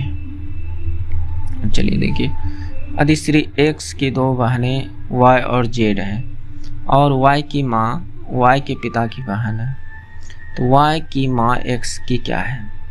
देखिए दोस्त, अभी मेरे घर के कुछ दूरी पर किसी लड़की की शादी है, तो थोड़ा सा साउंड आ सकता है एक्स्ट्रा, तो उसके लिए आप लोग थोड़ा सा मैनेज कीजिएगा, उतनी नहीं आती होगी जितनी आनी चाहिए, लेकिन हल्का फुल्का आता होगा, थोड़ा सा मैनेज कीजिएगा। देखिए x की 2 बहनें हैं, श्री x की, ठीक है, x की, श्रीमती नहीं बोला है, सिर्फ श्री बोला है, तो इसका मतलब ये कोई व्यक्ति है, पुरुष है। इसकी 2 बहनें y और z, ये बहनें हैं, बहनों को माइनस से दर्शाना है, स्त्रीलिंग को माइनस से दर्शाना, ठीक है। z की माँ y के, z की नहीं, w की माँ y के पिता, यानी y का पिता कहने का मतलब कि z का भी पिता होगा, x का भी पिता होगा, है कि नहीं, तो z का पिता, क्योंकि यहाँ पर बोला y की पिता की बहन w की माँ है, यानी यहाँ पर कोई w है, उसकी माँ है, ठीक है, w की माँ। तो अब पूछ रहा है w की माँ x की कौन है, w की माँ यानी ये औरत x का कौन लगेगा, या y का कौन लगेगा, या z का कौन लगेगा। यहाँ पर x का ही सिर्फ पूछा है, लेकिन किसी का इन तीनों में से किसी का पूछता है तो सेम चीज़ होता। तो देखिए, पिता की बहन, यानी ये इसका पिता, इसकी ये बहन है, तो पिता की बहन कौन लगता है, तो आपका जवाब होना चाहिए बुआ लगती है। हालांकि आप समझिएगा हमने यहाँ पर कैसे लिया, इस लाइन को देखिए, w की माँ y के पिता, इसका मतलब यहाँ पर हमको पिता देना चाहिए था, लेकिन हमने ये चीज़ देखा कि ये इसका भाई बहन ही तो है, तो इन दोनों का पिता तो सेम है, तो इसलिए हम z के आगे पिता का चिन्ह लगा दिए ताकि समझने में आसानी हो।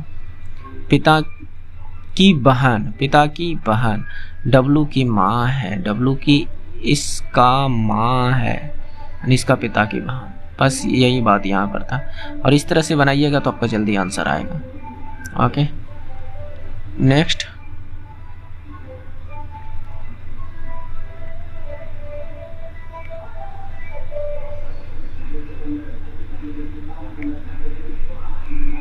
चलिए, एक टेलीविजन शो यानी 4.2/3 घंटे तक चला, ठीक है। कुल समय का 1/5 हिस्सा विज्ञापन पर खर्च किया गया था, तो टेलीविजन शो की वास्तविक अवधि कितनी थी। तो इतना देर टोटल, अगर आप, मेरा कहने का मतलब समझिएगा, अगर आप YouTube पर कोई फिल्म देख रहे हैं तो आप कुछ 4 घंटा इतना मिनट का देख रहे हैं, उनमें से कई बार प्रचार आ जाता है, विज्ञापन आ जाता है, जो कि 1/5 हिस्सा खर्च हो जाता है। तो वास्तविक में आप फिल्म कितने देर का देखें, ये बात पूछ रहा है। तो ये इसको सोल्व कीजिएगा तो ये कितना होगा, 4.2/3 को सीधा कीजिएगा तो कितना होगा, 4 × 12 2 14/3 कितना हो गया 14/3। 14/3 में 1/5 हिस्सा विज्ञापन पर खर्च कर रहे हैं, यानी इसका 14/3 का 1/5 हिस्सा विज्ञापन पर खर्च कर रहे हैं। इसको हल कीजिएगा तो कितना होगा 14/15। 14/15 इतना हिस्सा आप विज्ञापन पर खर्च कर रहे हैं। कुल समय कितना है, इतना है, तो इतना में से इतना घटा दीजिएगा तो आपका आंसर आ जाना चाहिए, है कि नहीं। कुल समय इतना है, इतना में से 14/15 घंटा जो है आप विज्ञापन पर खर्च कर रहे हैं, तो बाकी बात हिस्सा तो आप फिल्म ही तो देख रहे हैं, है कि नहीं।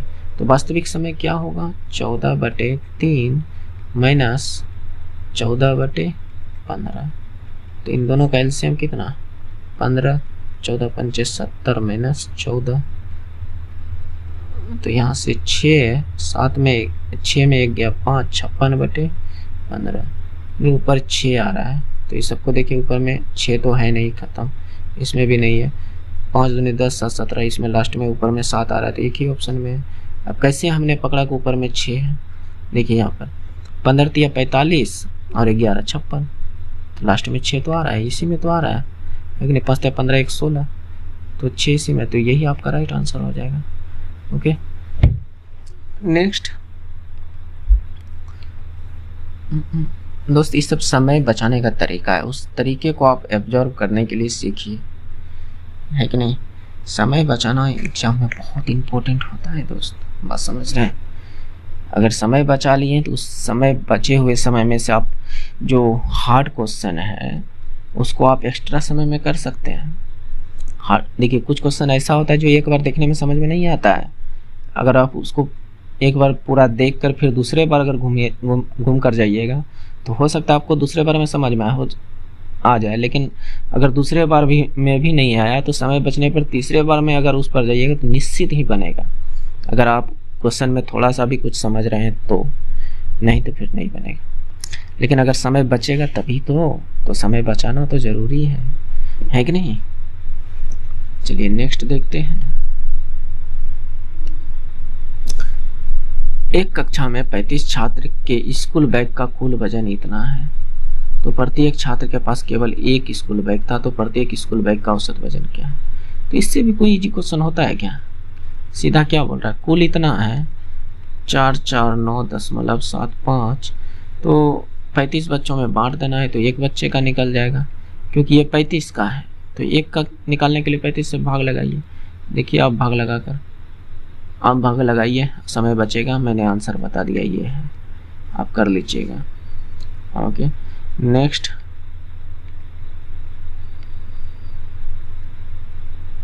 चलिए देखिए, मेंडल ने प्रयोग करके सत्य या असत्य बताना है। मेंडल ने प्रयोग करने पर, प्रयोग होना चाहिए, के लिए मटर पौधे को चुना है, ठीक है।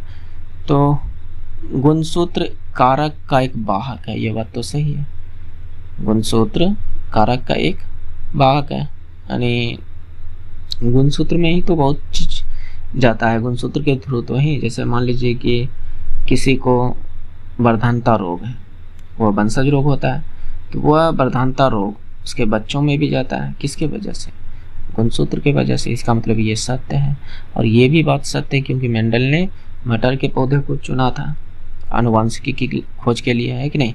तो मानव का अग्रभाग और पक्षियों के पंखों के अनुरूप होता है, नहीं, अग्रभाग मतलब क्या, छाती या हाथ, तो अग्रभाग से इसे कुछ पता चलता है क्या, लेकिन हाथ बोलता तो थोड़ा सा सोचते हैं, तो इसका मतलब ये गलत है। अनुरूप होने का मतलब, जैसे अगर यहाँ पर और चीज दे देता है, जैसे चमगादड़ का पंख और पक्षियों के पंख दोनों अनुरूप होते हैं, ये बात सत्य होता है, लेकिन ये नहीं है सत्य, ये गलत है। तो ए और बी सत्य है और सी असत्य है, ए और बी सत्य है और सी असत्य है। ओके, नेक्स्ट देखिए दोस्त, अगर अभी तक आप लोग वीडियो पर रुके हुए हैं तो इसका मतलब कहीं ना कहीं आपको थोड़ा सा भी पसंद तो ज़रूर आया होगा। अगर थोड़ा सा भी पसंद आया है तो प्लीज़ दोस्त आपसे रिक्वेस्ट है कि आप चैनल को सब्सक्राइब कर बेल आइकन को दबा लीजिएगा, ताकि जब भी मैं नया वीडियो डालूं तो आप तक सबसे पहले पहुंच सके। ये बात आप बहुतों के मुंह से सुन चुके होंगे, तो हमारे भी मुंह से अभी सुने, तो प्लीज़ समझने का कोशिश कीजिए, है कि नहीं। हालांकि ये सब हम बोलना नहीं चाहते, लेकिन मजबूर हूँ दोस्त, क्योंकि बिना बोले आप लोग कुछ करते नहीं हैं। वीडियो तो पूरा देखते हैं बहुत से लोग, लेकिन लाइक सब्सक्राइब शेयर नहीं करते हैं।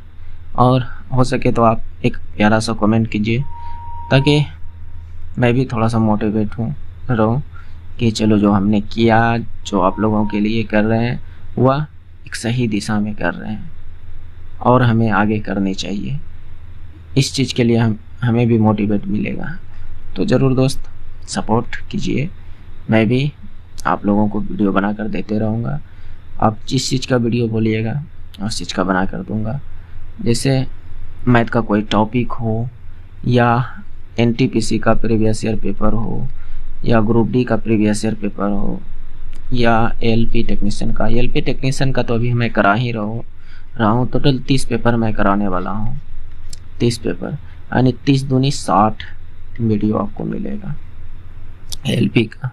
हालांकि इसके बाद जब तक कोई दूसरा एग्ज़ाम सामने नहीं दिखेगा तो मैं तब तक एलपी का कराऊंगा। हालांकि प्रैक्टिस सेट ही कराऊंगा, लेकिन कराऊंगा ये। लेकिन previous year paper official paper है, लेकिन जब ये ख़त्म हो जाएंगे तो प्रैक्टिस सेट कराऊंगा, क्योंकि ये मेरे उम्मीद से 3 अगस्त तक का टोटल हुआ था।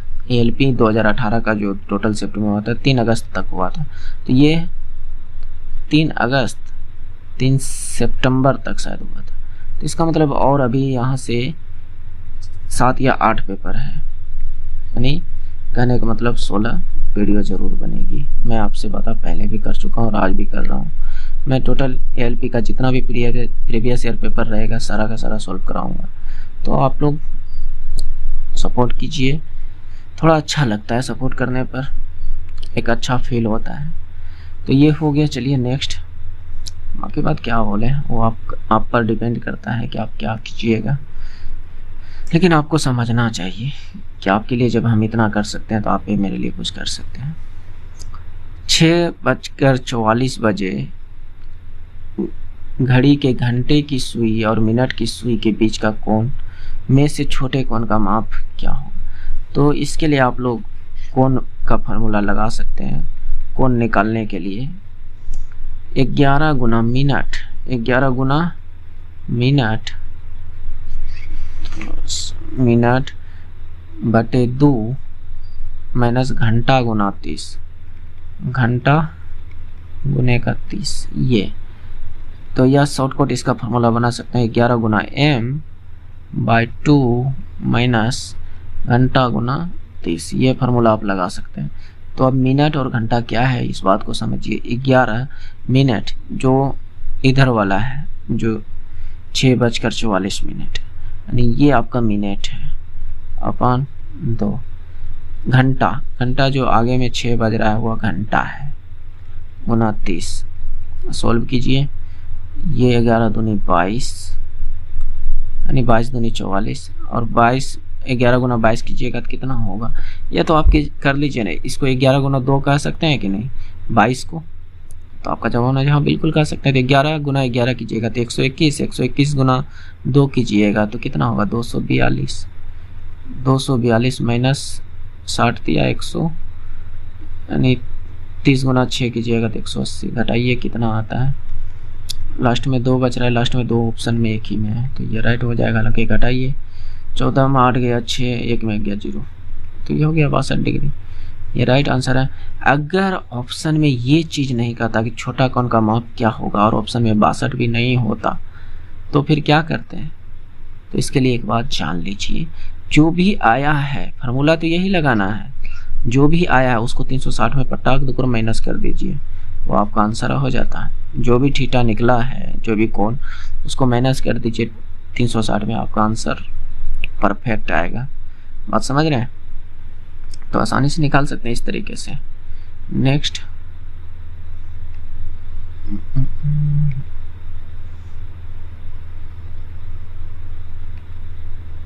चलिए देखिए, अभी मैं सिर्फ मैथ और रीजनिंग करवा रहा हूँ, बाकी बात अभी 5 मिनट के अंदर मैं जीके जीएस टोटल खींच दूंगा, उसके लिए टेंशन नहीं लेना है। मैं जीके जीएस भी लेने वाला हूँ, हालांकि मैं सिर्फ अभी मैथ और रीजनिंग और कुछ साइंस के न्यूमेरिकल क्वेश्चंस को मैं करा रहा हूँ। ओके, लास्ट में जीके जीएस भी करेंगे।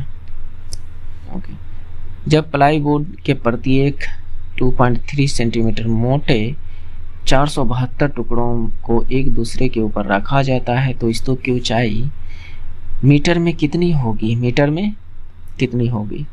तो देखिए, कहता है कि ये मान लीजिए ये कोई गत्ता है, एक गत्ता जिसकी मोटाई जो है, ये जो मोटाई है ये 0.23 सेंटीमीटर है, और इस तरह से 472 टुकड़ा इस पर रख दिया। टोटल कितना? 1 2 3 4, इस तरह से 472 टुकड़ा रख दिया। तो अब कुछ ना कुछ तो इसकी ऊंचाई होगी, है कि नहीं? लेकिन आंसर जो पूछा है वो मीटर में पूछा है। तो इसके लिए क्या करना होगा? सबसे पहले इसकी ऊंचाई ज्ञात करने के लिए करेंगे क्या? तो 472 टुकड़ा जो है, 472 टुकड़ा, उसको 0.23 से गुना कर दीजिए। बात समझ रहे हैं? तो ये सेंटीमीटर में निकलेगा। सेंटीमीटर में, अगर इसको मीटर में बदलने के लिए आप 100 से भाग लगाइएगा, तो ये मीटर में बदल गया। अब इसको हल कर लीजिए, आपका आंसर। तो इसको हल करने का मतलब यहाँ से पॉइंट उड़ाइएगा तो नीचे 100, नीचे में इतना हो गया। तो मैं यहाँ पर थोड़ा सा देखिए आप लोग को सजेस्ट करता हूँ कि आप शॉर्टकट कैसे बना सकते हैं। यहाँ पर आपको जवाब दे सकता हूँ। देखिए, 472 गुना 23 है, नीचे में 100 गुना 100 मतलब 1 पर 4 जीरो है। इसका मतलब पॉइंट जो लगा होगा 4 अंक बाद लगा होगा। लेकिन ऑप्शन को एक बार थोड़ा गौर से देखिए तो सेम टू सेम ऑप्शन नहीं है। 18 56 0, बाकी बाद ये ऑप्शन हटाकर बाकी बाद सब सेम टू सेम दिख रहा है। 108 5 108 5 6 108 5 6 ये है। लेकिन जैसे ही हम भाग देंगे तो कम से कम इधर से 4 अंक छोड़ के ही तो पॉइंट लगा होगा, है कि नहीं? इसमें 3 अंक ही छूटा है, इसमें 2 अंक ही छूटा है, इधर 3 अंक ही। तो एक ही ऑप्शन आप गुना भाग कीजिए तब जाकर आंसर आएगा। और अगर आप थोड़ा सा स्मार्ट तरीके यूज करते हैं तो आसानी से बना पाइएगा। तो इसका आंसर क्या हो गया? ऑप्शन नंबर बी राइट है। ओके, देखिए, हमारे वीडियो इसीलिए औरों से अलग बनाता है कि मैं आपको उस तरीके को बताता हूँ जिससे कि आप एग्जाम में, या तो आप जो तैयारी कर रहे हैं या जहाँ पर क्वेश्चन बना रहे हैं, तो वहाँ पर आप किसी भी मोमेंट में कैसे कम समय में आंसर ला सकते हैं, इस चीज़ को मैं बताता हूँ। और जो कि आपको अधिकतर टीचर या यूट्यूबर नहीं बताएंगे, ये बात समझिए।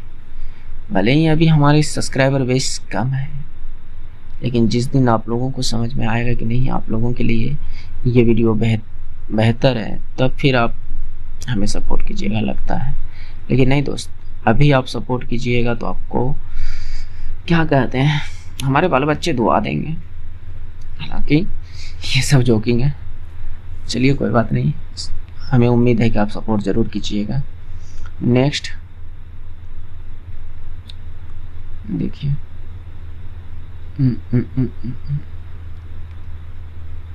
चलिए इसको कीजिए, और मिनट में इसको ऊपर कर देता हूँ। ऊपर कुछ भी नहीं है, वही पर्याप्त वगैरह, ठीक। नीचे 4 जादूगर ये हैं जो कि थिएटर में क्रमिक दिन में प्रदर्शन कर रहे हैं, और प्रत्येक अलग अलग दिन में प्रदर्शन करेंगे, लेकिन समान क्रम में नहीं। डब्लू किस दिन प्रदर्शन करेगा ये पूछ रहा है। तो कथन के अनुसार क्या हम इससे या इससे बता सकते हैं? तो चलिए पता करते हैं। 4 क्रमिक दिन है, यानी 1 तारीख, 2 तारीख, 3 तारीख, 4 तारीख, ये 4 दिन में UVWX काम करेगा, लेकिन किस दिन करेगा ये पता नहीं। तो डब्लू के बारे में पूछ रहा है, डब्लू किस दिन करेगा। क्या हम अगर एक कथन को, एक को पकड़ते हैं तो क्या हमें आंसर मिल सकती है? तो चलिए देखते हैं। प्रदर्शन 1 फरवरी को प्रारंभ होता है, ठीक है।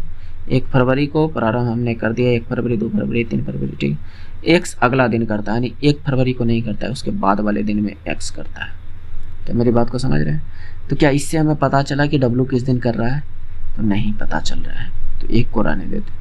अब कहता है U 3 फरवरी को प्रदर्शन नहीं करता है। U यहाँ नहीं आ सकता है, तो U इसका मतलब यहाँ आ सकता है, 1 पर आ सकता है या 4 पर आ सकता है कि नहीं?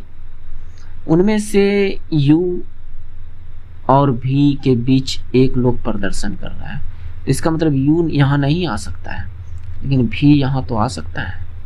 और U और V के बीच में एक लोग, तो यहाँ पर अगर हम U को बैठा दिए, U को हम यहाँ पर बैठा दिए, U V के बीच एक व्यक्ति तो है, तो बाकी बात जो बचा होगा यही तो W होगा।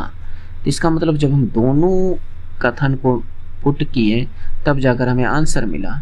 तो कहने का मतलब 1 और 2 दोनों एकत्रित रूप से प्रश्न उत्तर देने के लिए पर्याप्त है, केवल 1 नहीं, 1 और नहीं तो केवल 2।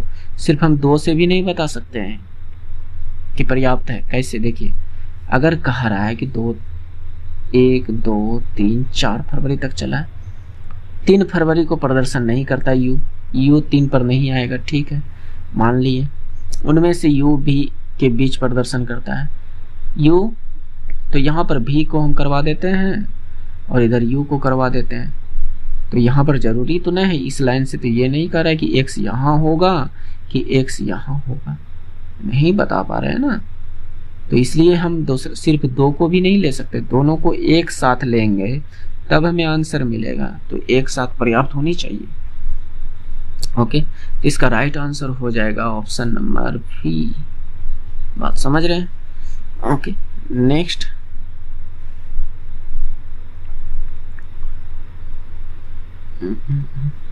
देखिए दोस्त, मेरी वीडियो क्वालिटी भले ही खराब आ सकती है, हो सकता है वॉइस खराब हो जाए, लेकिन दोस्त जो चीज़ मैं दे रहा हूँ वो आपको कहीं नहीं मिलेगा। बात समझ रहे हैं ना? तो इसलिए आप 4 जगह दौड़ने से बेहतर है, 4 जगह सेट पढ़ने से बेहतर है आप एक जगह प्रीफर हो, यानी एक जगह पर टिकें।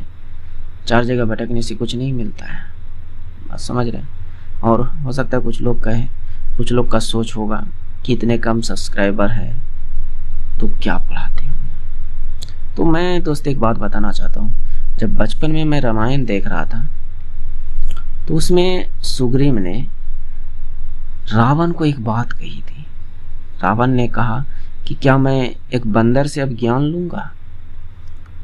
तो सुग्रीव ने कहा वहां पर कि अच्छी ज्ञान कहीं से भी मिले उसे ग्रहण कर लेना चाहिए, चाहे वह पशु हो, पक्षी हो, चाहे कोई इंसान हो, चाहे वह गरीब हो, फकीर हो, जो भी हो, अच्छी ज्ञान कहीं से भी मिले उसे ग्रहण कर लेना चाहिए। ये बात रावण को सुग्रीव ने कहा था। क्या आपने कभी रामायण देखी है? देखे होंगे तो ज़रूर बताइएगा क्या यह बात मैंने गलत कहा। मैंने पहले आज से लगभग 7-8 साल पहले बचपन में देखा करता था। और कुछ बात यूनिक बात होता है, जैसे इपिक लाइन बोलते हैं ना आज के भाषा में, कुछ यूनिक बात जो होता है वो दिमाग में जो है इंटर कर जाता है और वो याद भी रह जाता है। जब आप किसी भी चीज़ को पूरी शिद्दत से देखते हैं, तो जैसे कि आप कोई फिल्म का कहानी भी ले लेते हैं, उसको देखते हैं तो पूरा दिमाग में कैसे छप जाता है, क्योंकि आप उसे पूरी शिद्दत से देखते हैं। बात समझ रहे हैं? नेक्स्ट, चलिए, ये सब बात तो होती ही रहेगी, हालांकि अभी क्वेश्चन कीजिए।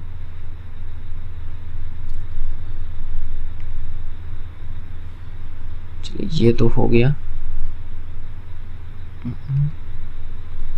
चलिए, इस क्वेश्चन को कीजिए।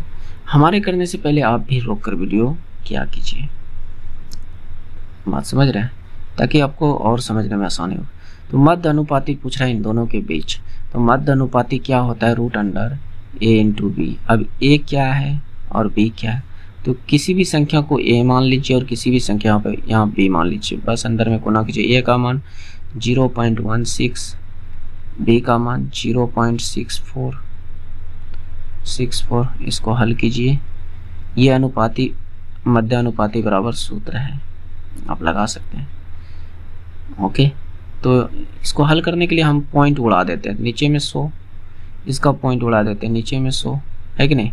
मेरी बात को ध्यान से थोड़ा सा समझिएगा। यहाँ पर मैं इसको डायरेक्ट यहीं से आंसर निकाल लो। 16 का वर्गमूल कितना 4, 64 का वर्गमूल कितना 8, और 100 दो गो नीचे में दिख रहा है, तो नीचे में एगो बाहर निकल जाएगा, निकल गया। तो अब क्या हुआ, 8 चौके 32/100, 32/100 कहने का मतलब पॉइंट के बाद यानी दो संख्या के बाद पॉइंट लग जाना चाहिए। 32 क्या हम कर रहे हैं 23 लिख रहे हैं, 32 यानी पॉइंट यहाँ पर दो संख्या बाद लग गया, तो ये हमारा राइट आंसर।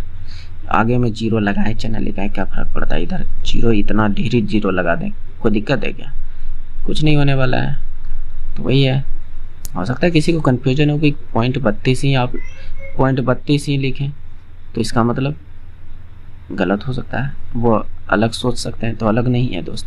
0.00 पॉइंट 32 भी लिखिए बात वही है, या 0.32 लिखिए बात वही है, या आप पॉइंट 32 लिखिए तब पर भी बात वही है।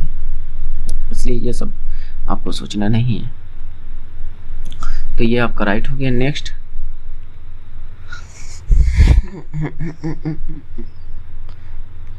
चलिए देखिए, ये सब क्वेश्चन जो है ना बिना सोचे समझने मारना चाहिए। कैसे देखिए, x शीर्ष से x का स्थान 15वां यानी ऊपर से 15वां है, और कक्षा में कुल संख्या 40 है यानी टोटल 40 है, तो नीचे से x का स्थान क्या होगा। तो डायरेक्ट इसमें से इसको घटाइए, कितना लास्ट में 5 तो आएगा, उसमें एक ऐड कीजिए, लास्ट में 6 होना चाहिए, 6 एक ही ऑप्शन में है, राइट आंसर। बात समझ रहे हैं। लेकिन आप तो इतना सोचिएगा नहीं, आप ये कहिएगा कि जो हमें निकालना है नीचे से, इस तरह से सोचते होंगे कि नीचे से जो निकालना है कुल में से जो दिया है ऊपर से माइनस ऊपर से प्लस ऊपर से प्लस 1, इसको हल कीजिएगा, है कि नहीं। यानी 40 माइनस 15, नीचे से 15 प्लस 1, तो यहाँ से क्या हो जाएगा 40 एक 41 में 15 घटाइएगा तब जाकर 26। तो इतना काहे सोचना है, 40 में 15 घटाइएगा तो 5 तो लास्ट में आएगा कि नहीं। जैसे यहाँ पर घटाएं तो कितना हुआ 25, लास्ट में 5 आया कि नहीं, उसमें एक ऐड किए 6 यूनिट डिजिट पर एक ही संख्या पर था। भले यहाँ पर 36 देता तो कुछ देर के लिए हम सोचते भी, लेकिन 36 दिया नहीं, एक ही ऑप्शन दिया है, तो इसको क्यों ना करके निकल जाए। बात समझ रहे हैं। तो ये आपका राइट आंसर हो जाएगा। देखिए नेक्स्ट क्वेश्चन, प्रॉब्लम फिगर यानी इस तरह का किसमें निहित है। तो ढूंढिए कहाँ पर मिल रहा है आपको इस तरह का फिगर। तो मेरी उम्मीद से देखा जाए तो यहाँ पर हम अगर इसको ड्रॉ करते हैं, यहाँ से ऐसे ले जाते हैं, ऐसे ऐसे, फिर यहाँ से ऐसे ऐसे ऐसे, यहाँ तो मिल रहा है, लेकिन क्या बिल्कुल इसी तरह से मिल रहा है, सेम टू सेम तो मिल रहा है। तो यही यहाँ पर राइट आंसर है, जो कि ऑप्शन नीचे में ये छिपा होगा किधर हो, देखिए ये यहाँ पर है, आपका ये राइट आंसर हो जाएगा। ओके नेक्स्ट,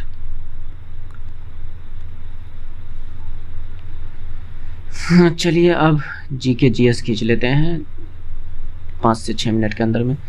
किस अभिनेता को 2017 में कला रत्न, ये हमने करंट अफेयर बोला कि छोड़ देंगे, हालांकि इसका आंसर ये है, आप लोग पढ़ लीजिएगा। ओके, करंट अफेयर कोई पुराना वाला उतना मायने नहीं रखता, लेकिन राइटर का नाम आए तो ज़रूर पढ़ना है। ये देखिए, एक जल प्रतिबिंब पूछ रहा है। जल प्रतिबिंब कहने का मतलब कि नीचे में आईना लगा दो, नीचे में दर्पण लगा दो आप, फिर बनाओ प्रतिबिंब, है कि नहीं। जैसे आप पानी में थोबड़ा देखिएगा तो कैसा दिखेगा, उल्टा दिखेगा, है कि नहीं। तो यहाँ पर आई जैसे का तैसा रहेगा, तो आई शुरू में सब में होना चाहिए, फिर एन होना चाहिए, उसके बाद क्या होना चाहिए, एन का उल्टा होना चाहिए, एन का उल्टा होना चाहिए, कुछ इस प्रकार से, इस प्रकार से। तो यहाँ पर आई के बाद 3 है, तो ये तो गलत। यहाँ पर आई के बाद 3 है, ये भी गलत। इसका मतलब एन देखिए उल्टा बनना चाहिए, जो कि एन यहाँ पर सीधा ही लिखा है, ये गलत, ये सही। जब 3 ऑप्शन हट ही गया तो एक ही ऑप्शन ना बचा राइट। बात समझ रहे हैं। ओके नेक्स्ट,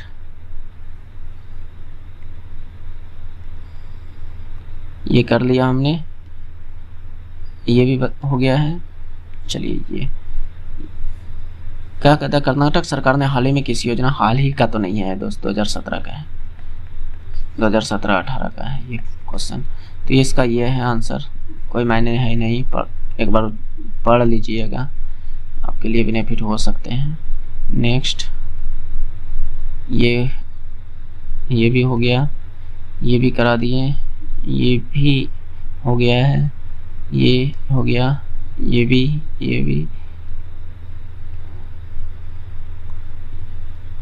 ये क्वेश्चन भी हो ही गया है। ये भी समान धातुओं को उनकी घटती अभिक्रियाशीलता के क्रम में व्यवस्थित करने पर डैश के रूप में जाना जाता है। तो जब देखिए, एक आप अभिक्रियाशीलता क्रम पढ़े होंगे कि सबसे ज़्यादा होता है पोटेशियम, उसके बाद कैल्शियम, उसके बाद मैग्नीशियम, उसके बाद एल्युमिनियम, इस तरह से आपने पढ़ा होगा टोटल। लास्ट में आपका सोना आता होगा AU लास्ट में आता होगा। तो ऊपर जो है वो सबसे अधिक अभिक्रियाशील वाला है, यानी सबसे अधिक सक्रियता श्रेणी वाला, इस श्रेणी को बोलते हैं सक्रियता श्रेणी। बात समझ रहे हैं? जैसे हमने इसके लिए ट्रिक याद रखा है, पोसो के मोजलोसा हता 50। यह ट्रिक हमने किसी और वीडियो में भी बताया, वहाँ पर एक्सप्लेन भी किया है। आप उसको कहीं ना कहीं आप हमारे वीडियो को देखिएगा तो बहुत सारा चीज़ सीखने के लिए मिल सकता है। ओके, लेकिन देखिए तो सही। नेक्स्ट, ये भी हो गया है, ये भी हो गया है। चलिए, इसका सिरका तैयार करने के लिए किसका उपयोग किया जाता है? तो ये एसिटिक एसिड का उपयोग किया जाता है। नेक्स्ट, ये भी हो गया है, ये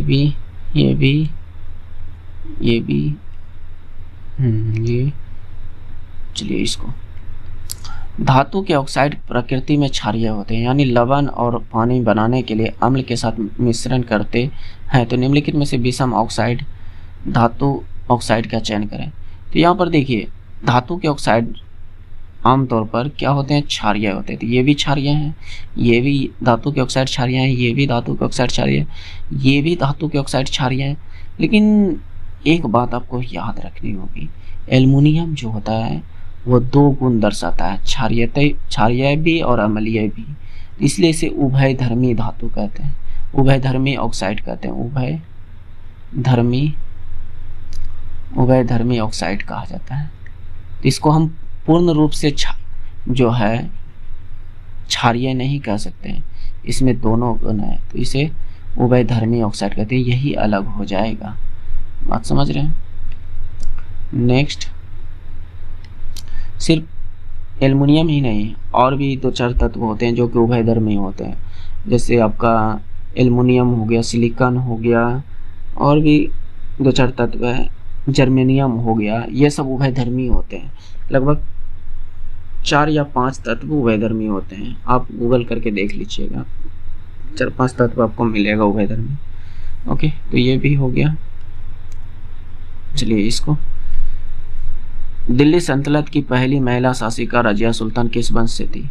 अगर आप जिस समय कंपटीशन की शुरुआत किए होंगे और आपने लुसेंट पढ़ा होगा, लुसेंट में कौन सा? विविध चैप्टर, यानी स्टैटिक्स वाले, तो उसमें ये सब क्वेश्चन सबसे पहले आपको देखने मिला होगा कि रजिया यानी भारत की प्रथम महिला शासिका कौन थी?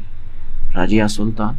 तो रजिया सुल्तान किससे संबंधित थी? गुलाम वंश से संबंधित थी, है कि नहीं? तो ये सब क्वेश्चन सबको याद रहता है कि नहीं, जितने भी हो। चलिए, ये भी पुराना ही क्वेश्चन है, इसको क्या पढ़ना, इसका आंसर 2 था, 2 कन्फ्यूजन में हम नहीं पढ़िएगा, कोई दिक्कत नहीं है, ये क्वेश्चन से पहले ना देना नहीं है। हालांकि पता नहीं इसका आंसर हमको आइडिया नहीं आ रहा क्या है, क्योंकि मैं भी छोड़ देता हूँ इस सब क्वेश्चन को। देखिए, कोसेक प्लस कोट एक्स, देखिए और भी हैं क्वेश्चंस मैथ के, लेकिन ज़्यादा नहीं होंगे, 1-2 को मिल सकते हैं। तो इतना बराबर 2 दिया है, तो इतना बराबर क्या होगा? जब इस तरह का क्वेश्चन हो ना, तो आप क्या कीजिए जानते हैं? Cosec x plus cot x x बराबर 2 दिया है, तो यहाँ पर लिखिए same to same cosec x minus cot x, ये जो 2 है ना इसको उल्टा के लिख दीजिएगा बेटे। तो ओके, ये कहाँ से आया मैं अभी बता रहा हूँ, ठीक। इसको सोल्व कर लीजिए, आपका आंसर हो जाएगा। तो ये तो एक प्लस में एक माइनस में, तो ये तो कट गया, ये दोनों जुट जाएगा, तो क्या हो जाएगा 2 कोसेक x बराबर, इन दोनों को जोड़िए 2 + 1/2 कितना हो जाएगा, तो 2 4 1 5/2 कितना हो जाएगा 5/2। तो यहाँ से कोसेक x बराबर क्या हो जाएगा 5/2 गुने ये 2 उठ कर नीचे आ जाएंगे, तो यानी ये और ज़्यादा हल कीजिएगा तो 5/4, और 5/4 कहने का मतलब 1.25, ये आपका राइट आंसर। लेकिन ये कहाँ से आया, ये बात अगर सोचते हैं कोई स्टूडेंट तो मैं उसको बता देता हूँ ये आखिर आया कहाँ से। इधर समझिएगा, आपने एक फार्मूला पढ़ा होगा,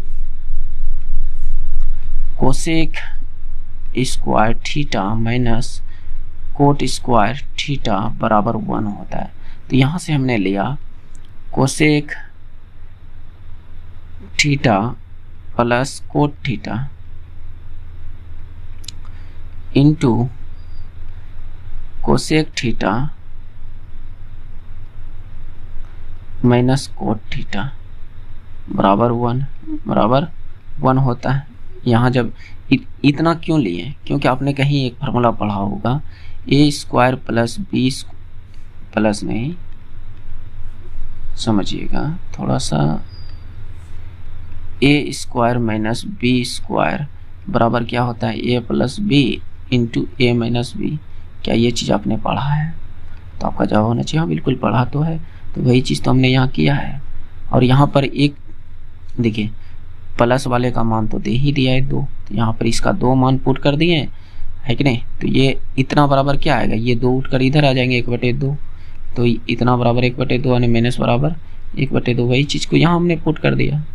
ओके, और कुछ नहीं था यहाँ पर, इसलिए कहा कि इतना ना करके आप डायरेक्ट लगा दीजिए, आपका आंसर हो जाएगा। नेक्स्ट, अब ज़्यादा समय नहीं लूँगा दोस्त, बहुत बड़ी वीडियो हो चुकी है। समांतर परिपथ में किसी खराबी के कारण कोई एक विद्युत उपकरण कार्य करना बंद कर देता है तो अन्य सभी उपकरण क्या होंगे। यानी समांतर क्रम समझते हैं। जैसे ये एक लाइन है, जा रहा है प्लस वायर, मान लीजिए प्लस का तार जा रहा है, और यहाँ पर एक जो है कोई इक्विपमेंट लगा है, फिर यहीं से एक पॉइंट, इसी पॉइंट से एक और इक्विपमेंट लगा है, इसी पॉइंट से एक और इक्विपमेंट लगा है, और ये सभी का जो टर्मिनल है वह समान इस तरह से है, और ये प्लस माइनस। तो अगर कहता है कि समांतर क्रम में हो, अगर मान लीजिए ये बल्ब है, ये टीवी है या फ्रिज है, आपका मान लीजिए ये बल्ब खराब हो गया, तो क्या आपका टीवी फ्रिज नहीं चलेगा? तो बिल्कुल चलेगा समान रूप से। ये समांतर क्रम है। श्रेणी क्रम का अगर आप फिगर बनाना चाहते हैं, जैसे ये गया प्लस, यहाँ से एक उपकरण यहाँ जुटा, दूसरा उपकरण यहाँ जुटा, तीसरा उपकरण यहाँ जुटा, तो इस तरह में क्या होता है कि अगर ये वाला खराब हो गया तो ये दोनों भी नहीं चलेगा, ये दोनों भी काम नहीं करेगा। लेकिन इसमें से एक अगर कोई भी खराब हो गया तो और 2 आराम से समान रूप से कार्य करेंगे। यही होता है, अपने विद्युत के धारा चैप्टर में पढ़े होंगे 10th में। ओके, नेक्स्ट ये हो गया। चलिए इसमें देखिए, उस शब्द का चयन कीजिए जो समूह के अन्य शब्दों से संबंधित, अन्य शब्दों से कम संबंधित है। ठीक है, विस्तृत, बड़ा, उच्चतम, विशाल में अलग चुना। तो देखिए विस्तृत, बड़ा और विशाल यह कहीं ना कहीं आकार या आकृति को बताता है, आकार या आकृति को बताता है। और उच्चतम जो है ये आकार और आकृति को नहीं बता सकता है। बात समझ रहे? उच्चतम ये कुछ अलग सा दिख रहा है, और ये तीनों नहीं कहते विस्तृत आकार है, बड़ा आकार है, विशाल आकार है। उच्चतम आप खंभा तम्बा को ले सकते हैं, खंभा ऊंचा है कि नहीं? तो इसीलिए ये अलग है। और भी इसका आप अलग तरीके से इसको सोच सकते हैं, हालांकि इसका उच्चतम राइट आंसर होगा। नेक्स्ट देखिए, यूनाइटेड किंगडम में भारतीय मूल के उस बच्चे का नाम बताइए जो अल्बर्ट आइंस्टीन और स्टीफन हॉकिंस जैसी प्रतिभाशाली विद्वानों को पीछे छोड़ते हुए दशक में मेंसा आईक्यू टेस्ट में सर्वोच्च स्कोर हासिल करने वाले सबसे कम उम्र के आवेदक बन गए थे। ये मेहुल गर्ग था। ये मेहुल गर्ग मात्र 10 वर्ष का ही था, जिसका आईक्यू लेवल बहुत बढ़िया था, है कि नहीं। आईक्यू लेवल कहने का मतलब सोचने की क्षमता बहुत ज़्यादा थी। सोचिए 10 साल में किसी के सोचने की क्षमता उतनी हो गई तो आइंस्टीन जैसी हो गई तो वो क्या करेंगे आगे। नेक्स्ट ये भी हो गया, ये भी तो हो ही गया।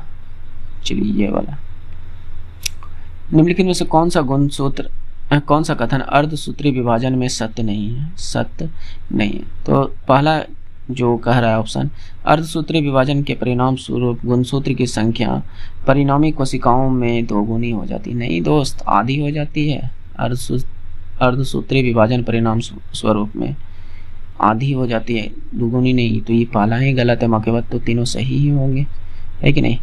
तो ये इस तरह से आप चुन सकते हैं डायरेक्ट। तो ये हमने टोटल 35 का 35 क्वेश्चंस इसमें हमने करा दिए, क्योंकि वीडियो लंबी होने की वजह से और आगे मैं नहीं करा रहा हूँ। ओके, तो दोस्त हालांकि ये भी बड़ी वीडियो हो गई है, लेकिन मैं जानकारी थोड़ा अच्छे तरह से एक्सप्लेन करना चाहता हूँ, इसलिए थोड़ा सा हो सकता है कि टाइम ज़्यादा लग गया हो, तो इसलिए उसके लिए क्षमा चाहता हूँ कि अगर आपको लग रहा है कि टाइम ज़्यादा है तो उसके लिए।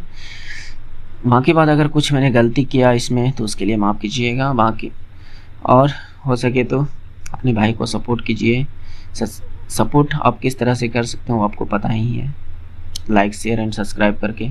अगर आपको वीडियो हमारी अच्छी लगी है तो एक प्यारा सा कमेंट कीजिएगा, जिससे हमें थोड़ा सा सुकून मिलेगा और लगेगा कि नहीं चलिए हमने जो कर रहे हैं हम वो आप लोगों के लिए बेनिफिशियल है। आपके कमेंट के माध्यम, लाइक के माध्यम से ही तो हमें पता चलता है कि जो हम कर रहे हैं वह बिल्कुल सही है कि नहीं तो फिर हमें कैसे पता चलेगा। लाइक कमेंट सब्सक्राइब नहीं कीजिएगा तो हमें पता ही नहीं चलेगा।